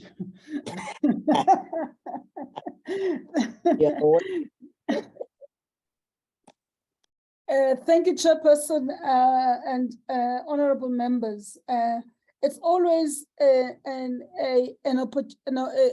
good opportunity for us to come to Parliament, because not only can we report on the things that we're doing, we also account on some of the things that that we're meant to be doing, and in some instances not doing well. The other thing that is useful for us, Chair, and I speak on behalf of the board and management in this regard, is that the fact that yourselves as committee members and as parliamentarians are able to get, in some instances, to communities and get people to come and speak to you, it also helps us to improve the way we work. And we really welcome those kinds of initiatives, those kinds of suggestions and improvements to our work. And we can do better, and of course in many fronts, but I think that we also have, as an organization, as it was indicated, has also have tried our level best in terms of ensuring performance, as it was indicated by the acting CEO. With regard to just getting awareness and also the rest of South Africa getting involved. We have indicated previously, Chair, we've started that process now, and you're going to be hearing about it a little bit more. And that is what we call as a board to look at Vision 2040. What are we trying to do with Vision 2040? We are trying to get the rest of South Africa and maybe abroad to also see that this is our vision for South African national parks and our work around conservation. We are regarded in many parts of the world and the continent specifically as one of the leading conservation agencies on the continent. Some of our scientists, like Dr. Ziba here, who has been elected recently, re-elected rather, to be part of to be co-chair of the multidisciplinary expert panel on the Intergovernmental Platform on Biodiversity and Ecosystem Services. And this is an accolade, not just to Dr. Ziba personally, but to the organization. And I think what it shows us as an organization is that we do have men and women who are in the leadership of the organization, especially led by this management team as a collective that are regarded and that are regarded in high regard in the sector, not only in South Africa but globally. Of course, that's not a reason for us to be complacent. It's for us to improve. And hence, Honorable Chair, when you raise this issue about bursaries and schools and all of that, I think we do have some initiatives. It's one of the areas that I think I would like to say thanks to you for raising it, because I think it then gives us an opportunity to start improving in that. So thank you for those. And the same thing with regard to land claims. I think this committee has raised this matter ad nauseum with SANParks. Our response as a board, Chair, these are not responses to say that we have done everything perfectly and there is no room for improvement. But we just want to note progress that we are hearing the committee. We are starting to work on these things. We have established a committee, a special board committee that we didn't have before, that is chaired by Chief Matsila, who is in attendance today. And they've been working very hard on trying to get as many communities' issues addressed, especially with regard to land claims around the Kruger to start with. But our view is that this models and these conversations and approach needs to be extended to other parks. Again, Chair, we are beginning to put these things in place, and we are committed to see progress. And we would be submitting the written report in terms of what that progress is so far. And again, Chair, we'll continue, the committee can continue to tell us, improve on this. We're not happy with that. We don't take that personally. We take it as part of your role, and we look forward to do that. And also the CFO spoke about the financial issues. We also have a financial sustainability plan that we've adopted, and the minister signed off on it and submitted to her. Again, we see that as work in progress. There is issues that are subjective and issues that are objective. And the objective factors include the performance of the sector, which is the tourism sector in its entirety, and the impact of COVID. Again, notwithstanding that, we've seen an increase in numbers, in visitor numbers, and you will see this, Chairperson, in our audited report with regard to performance information of people coming into our parks. We have also seen an increase in terms of domestic, and I think this is an important issue, because we feel very strongly as an organization that the more South Africans that go out there and enjoy the parks as part of their heritage, the more we should do our level best as an organization to make sure that we continue to maintain our keep as an organization, but also that we, as an entity of government, that we represent government interests in this regard. So all of this, Chairperson, are work in progress. With regard to, lastly, Chair, the issue of the CEO or the former CEO, because that process has now come to an end. On our side, in terms of, the committee had, at every time that we came to the portfolio committee, this issue was of concern. We got parliamentary questions. We asked questions on when are you finishing this matter? And we kept on saying to the committee, this matter is, we are following a disciplinary process. I want to say, Chairperson, we are governed by the law. And I think on behalf of the organization and the board, there isn't we want to, as much as possible, to stay within the law. And what does that mean in this context? You follow a disciplinary process, you come to the outcome of that disciplinary process, you allow as fair a process as possible, and then you come to an outcome. And then when that is done, you then take, which is what we've done, and say, okay, this has been going on, and there's been acting, and this has been an issue that the committee and ourselves, because I think we also primarily we're concerned about the time it took to resolve this issue. Now that issue in terms of the disciplinary process is behind us, then we could take the next step. In law, Chairperson, there is nothing stopping us in law from advertising the position. And on our side, we do not want to wait, because remember, process of appeal, and they take long. But we do not want on our side to just sit and wait until all of that is finished before we could start the process.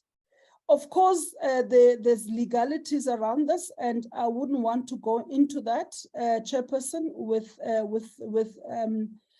your support and understanding.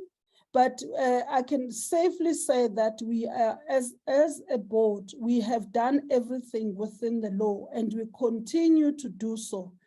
And finally, Chair, I would like to say once again, thanks the committee, but also thank you to my fellow board members for the support and the fact that all of us, not all of us, the committee chairs were in attendance today, as well as management for holding the fort and behaving and doing work as professionals to make sure that the organization still performs at the level that it does, and also come here with and report on those things. And we are going to go back and also look at areas of improvement.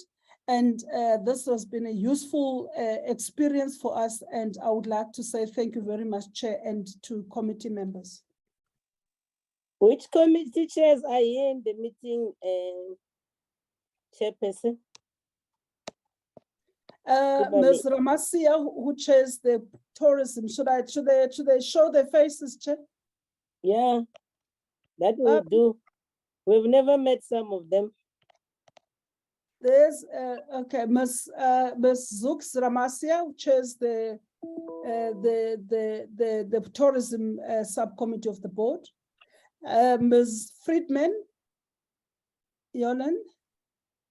Hi, Chair. I think we met before. Thank you. Hello, yes. everyone. Yeah, yes, she's here. She has represented you several times, Chairperson. I know. And then I had indicated earlier on, Ms. Mayatula Koza was here at the beginning of the meeting, and then she had to attend to an emergency. She looks after the HC, the human capital issues in the organization. And then now, of recently, we've added Chief Matsile, as I'd indicated. Chief Matsile? There he is. All right. So these are what we call, these colleagues, chairperson, as what we call CHECO. We are a committee of chairs that is responsible for managing the work of the board. Thank you. Thank you so much. Before I allow follow-up questions, as we are heading towards the end, DG Flora, that issue of schools, chairperson of Sandparks, I send you something for you to see what other entities of government are doing in dealing with the issue of youth unemployment, poverty, and inequality. And then you saw my remark was that it's only the FFE entities who can do that. Whereas, as I've indicated earlier, when we were dealing with Sanbi, we directed you to do these things because we realized you were not doing it. The issue of bursaries, expose the children to opportunities that exist in all these entities, including the department. The colleagues will agree with me throughout. We've been holding public hearings in the provinces. And then the young people who are graduates, some are nature conservation graduates, some are environmental law graduates, environmental management sciences graduates. They are raising this issue with us sharply, the issue of unemployment. And then I'm raising this because this issue on the Presidential Youth Employment Stimulus Program, I don't think when the president announced it in line with what I said earlier in Sauna biodiversity economy, he was saying to you as entities, take these poor kids, you take them for 1 year, you drop them. It was about creating meaningful employment because none of the entities have ever said to say, yes, we took these kids through this program, are we able to track they're going to do what, except one that the CFO will talk to you about the bakery in the Kruger National Park, that I've seen it, it's working. But majority of them, you take them, put them in the system for a year, then you drop them. And then also now they've studied. So that's why I'm saying chairperson and CEO. To you, Flora, in particular, one wants to get a consolidated report on this matter, on the progress on the Presidential Youth Employment Stimulus Program across the board. And that has to deal with that issue of the progress in implementing our resolution that we said. We need to know if Sandparks has done that. We need that and get an evidence to say, indeed, they went to these schools and this is how they've then, apart from school kids visiting the parks, we have done that to expose these rural children to the opportunities available and the bursaries to fight that. That's the other issue that I would like you to present that also with the entities in writing, Flora.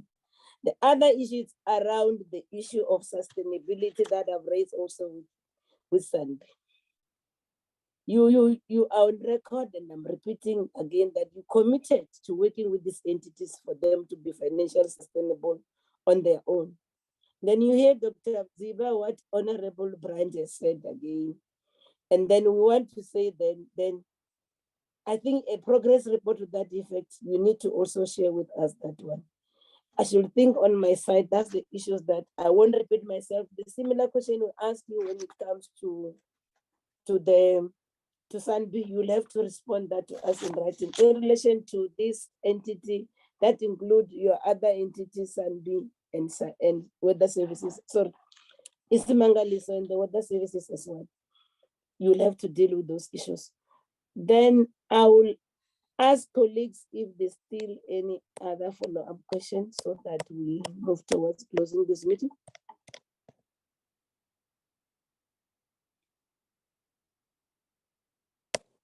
It seems to be quiet. Yes. Going, gone, gone. Chairperson of Sandparks. Oh, Honorable Mdise, your hand is up. Yeah, Chairperson, thank you very much. As I'm getting ready for the plenary. It is my conviction that what I heard here is that Sandparks is in compliance with the National Health and Fire Act, and they are also a member of their membership is paid up for the FPAs. I'm sure this would not take long. I'm sure by the time we finish in plenary, we should be having this in our email, because it is then a good story to tell, because these are some of the issues that arose in other provinces where we have been. So if we can just be furnished with a copy of the membership of Sandparks on the FPAs that they are in part with, and then the compliance with the National Health and Fire Act. Thank you very much, President. And the details, Dr. Ziva, Matiane community is just at the gate of Punda Maria. They are there, they are the boundary, they lie the boundary there, if you know where Punda Maria is. Yeah, just get that information as well. How have they responded to the fire that has damaged the land and everything around there? You can give us that progress report. Your colleagues in Kruger, in particular, the management of Punda Maria, should be able to share that information with you. Honorable Brian. Thanks, Chairperson, and thank you for the responses, and thank you to Dr. Ziba for confirming those rhino numbers. Indeed, very frightening to see those numbers continue to drop, and we literally are looking at a situation now where in a few years' time, we might have none left. Very, very sad. Chair, just very quickly, who is taking responsibility from Sandparks in order to address the issues with the closed off access roads? I know the primary responsibility does fall with police, but who from Sandparks? The CEO, the COO, and is it possible perhaps to get a commitment from the Deputy Minister? I think the Deputy Minister is still on the meeting. Is she? That she could take this up with the Minister of Police. It is an incredibly urgent issue, not only for tourism and the sustainability of Kruger, but also the impact on biodiversity in that area, also seeing trees getting chopped down. So I just want to find out who's going to take responsibility from the officials, and whether or not the Deputy Minister would be able to take this up with her counterpart in police. Thanks. The Deputy Minister apologized together with the Minister there in the Cabinet. But then I was told the DG Flora, including the DG, she's leading the DFFE delegation. She will be able to respond to the other issue. The others we can hand over to you, Sandparks.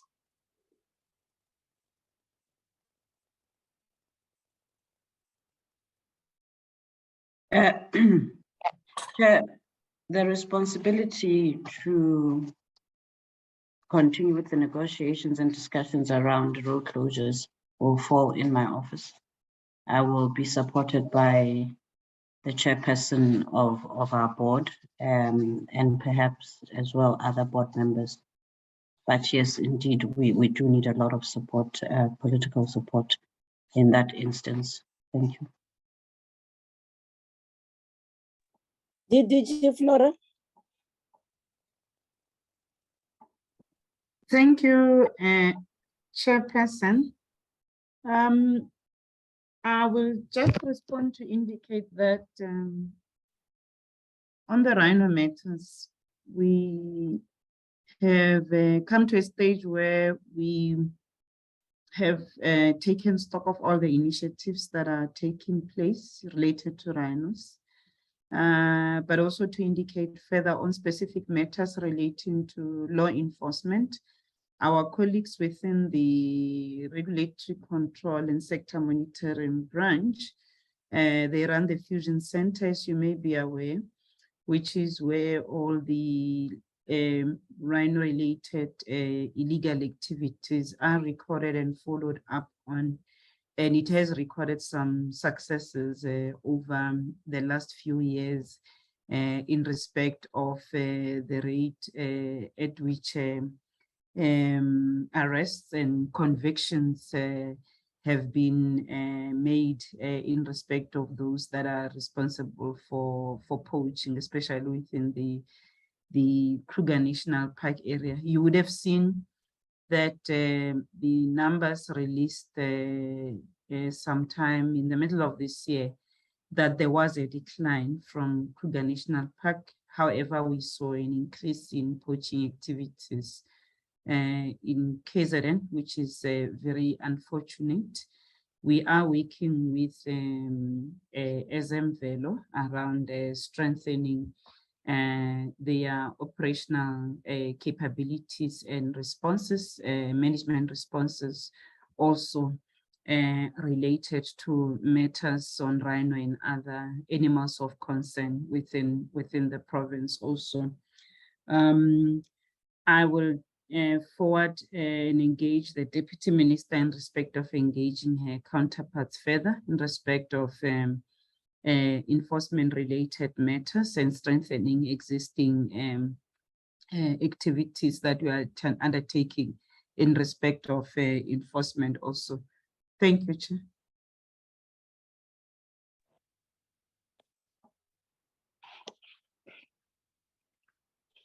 I think this can bring us to the end of our meeting. Honorable, this is it a historical end or what?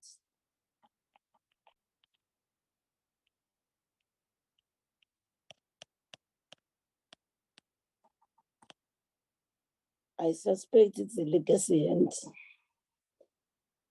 Chairperson of SANParks, board members that are still in our midst, I see Cosimas here, Miss Friedman, who else is still here?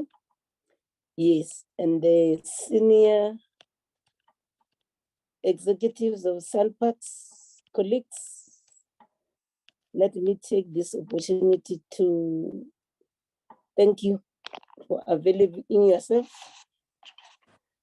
Let's continue to, oh, Chief Masia, I want to say something. I want to say something. I see your mic saying thank you, Chair. No, I wanted to say really Wamakazi. That's all. Oh, thank you, Chief Matsira. Yes, let's continue to service our people. Whatever we've been doing here, if we put our people first, we've got a long way to go. Yeah, then let's honor the commitments that the president has given to the country. We are the implementing agents. We need to make sure that whatever our people were promised, they have to be delivered. And these entities are very critical to me because they are the delivery arms of government. Like I've indicated, Chairperson of SANParks, if entities of other portfolio are able to reach out and fight youth unemployment, and then DDG Flora, you have a lot of money unspent on environmental programs, yet you've got so many graduates, unemployed graduates. Chief Marcella, you'll attest to that, you know it very well. Then really, I mean, what are we trying to say to our people? I hope you understand it along that context that is our concern as members of parliament. Hence, we want you to account for your actions. Thank you so much, Chairperson. We'll continue to engage. You can enjoy the rest of your day. Colleagues, just prepare to go to the house. The meeting get adjourned. Thank you so much. Thank you, Chair. Thank you, members. Thank you, Chairperson. Thank you, Chairperson. Thank you, Chair and honorable members. Thank you, Chair.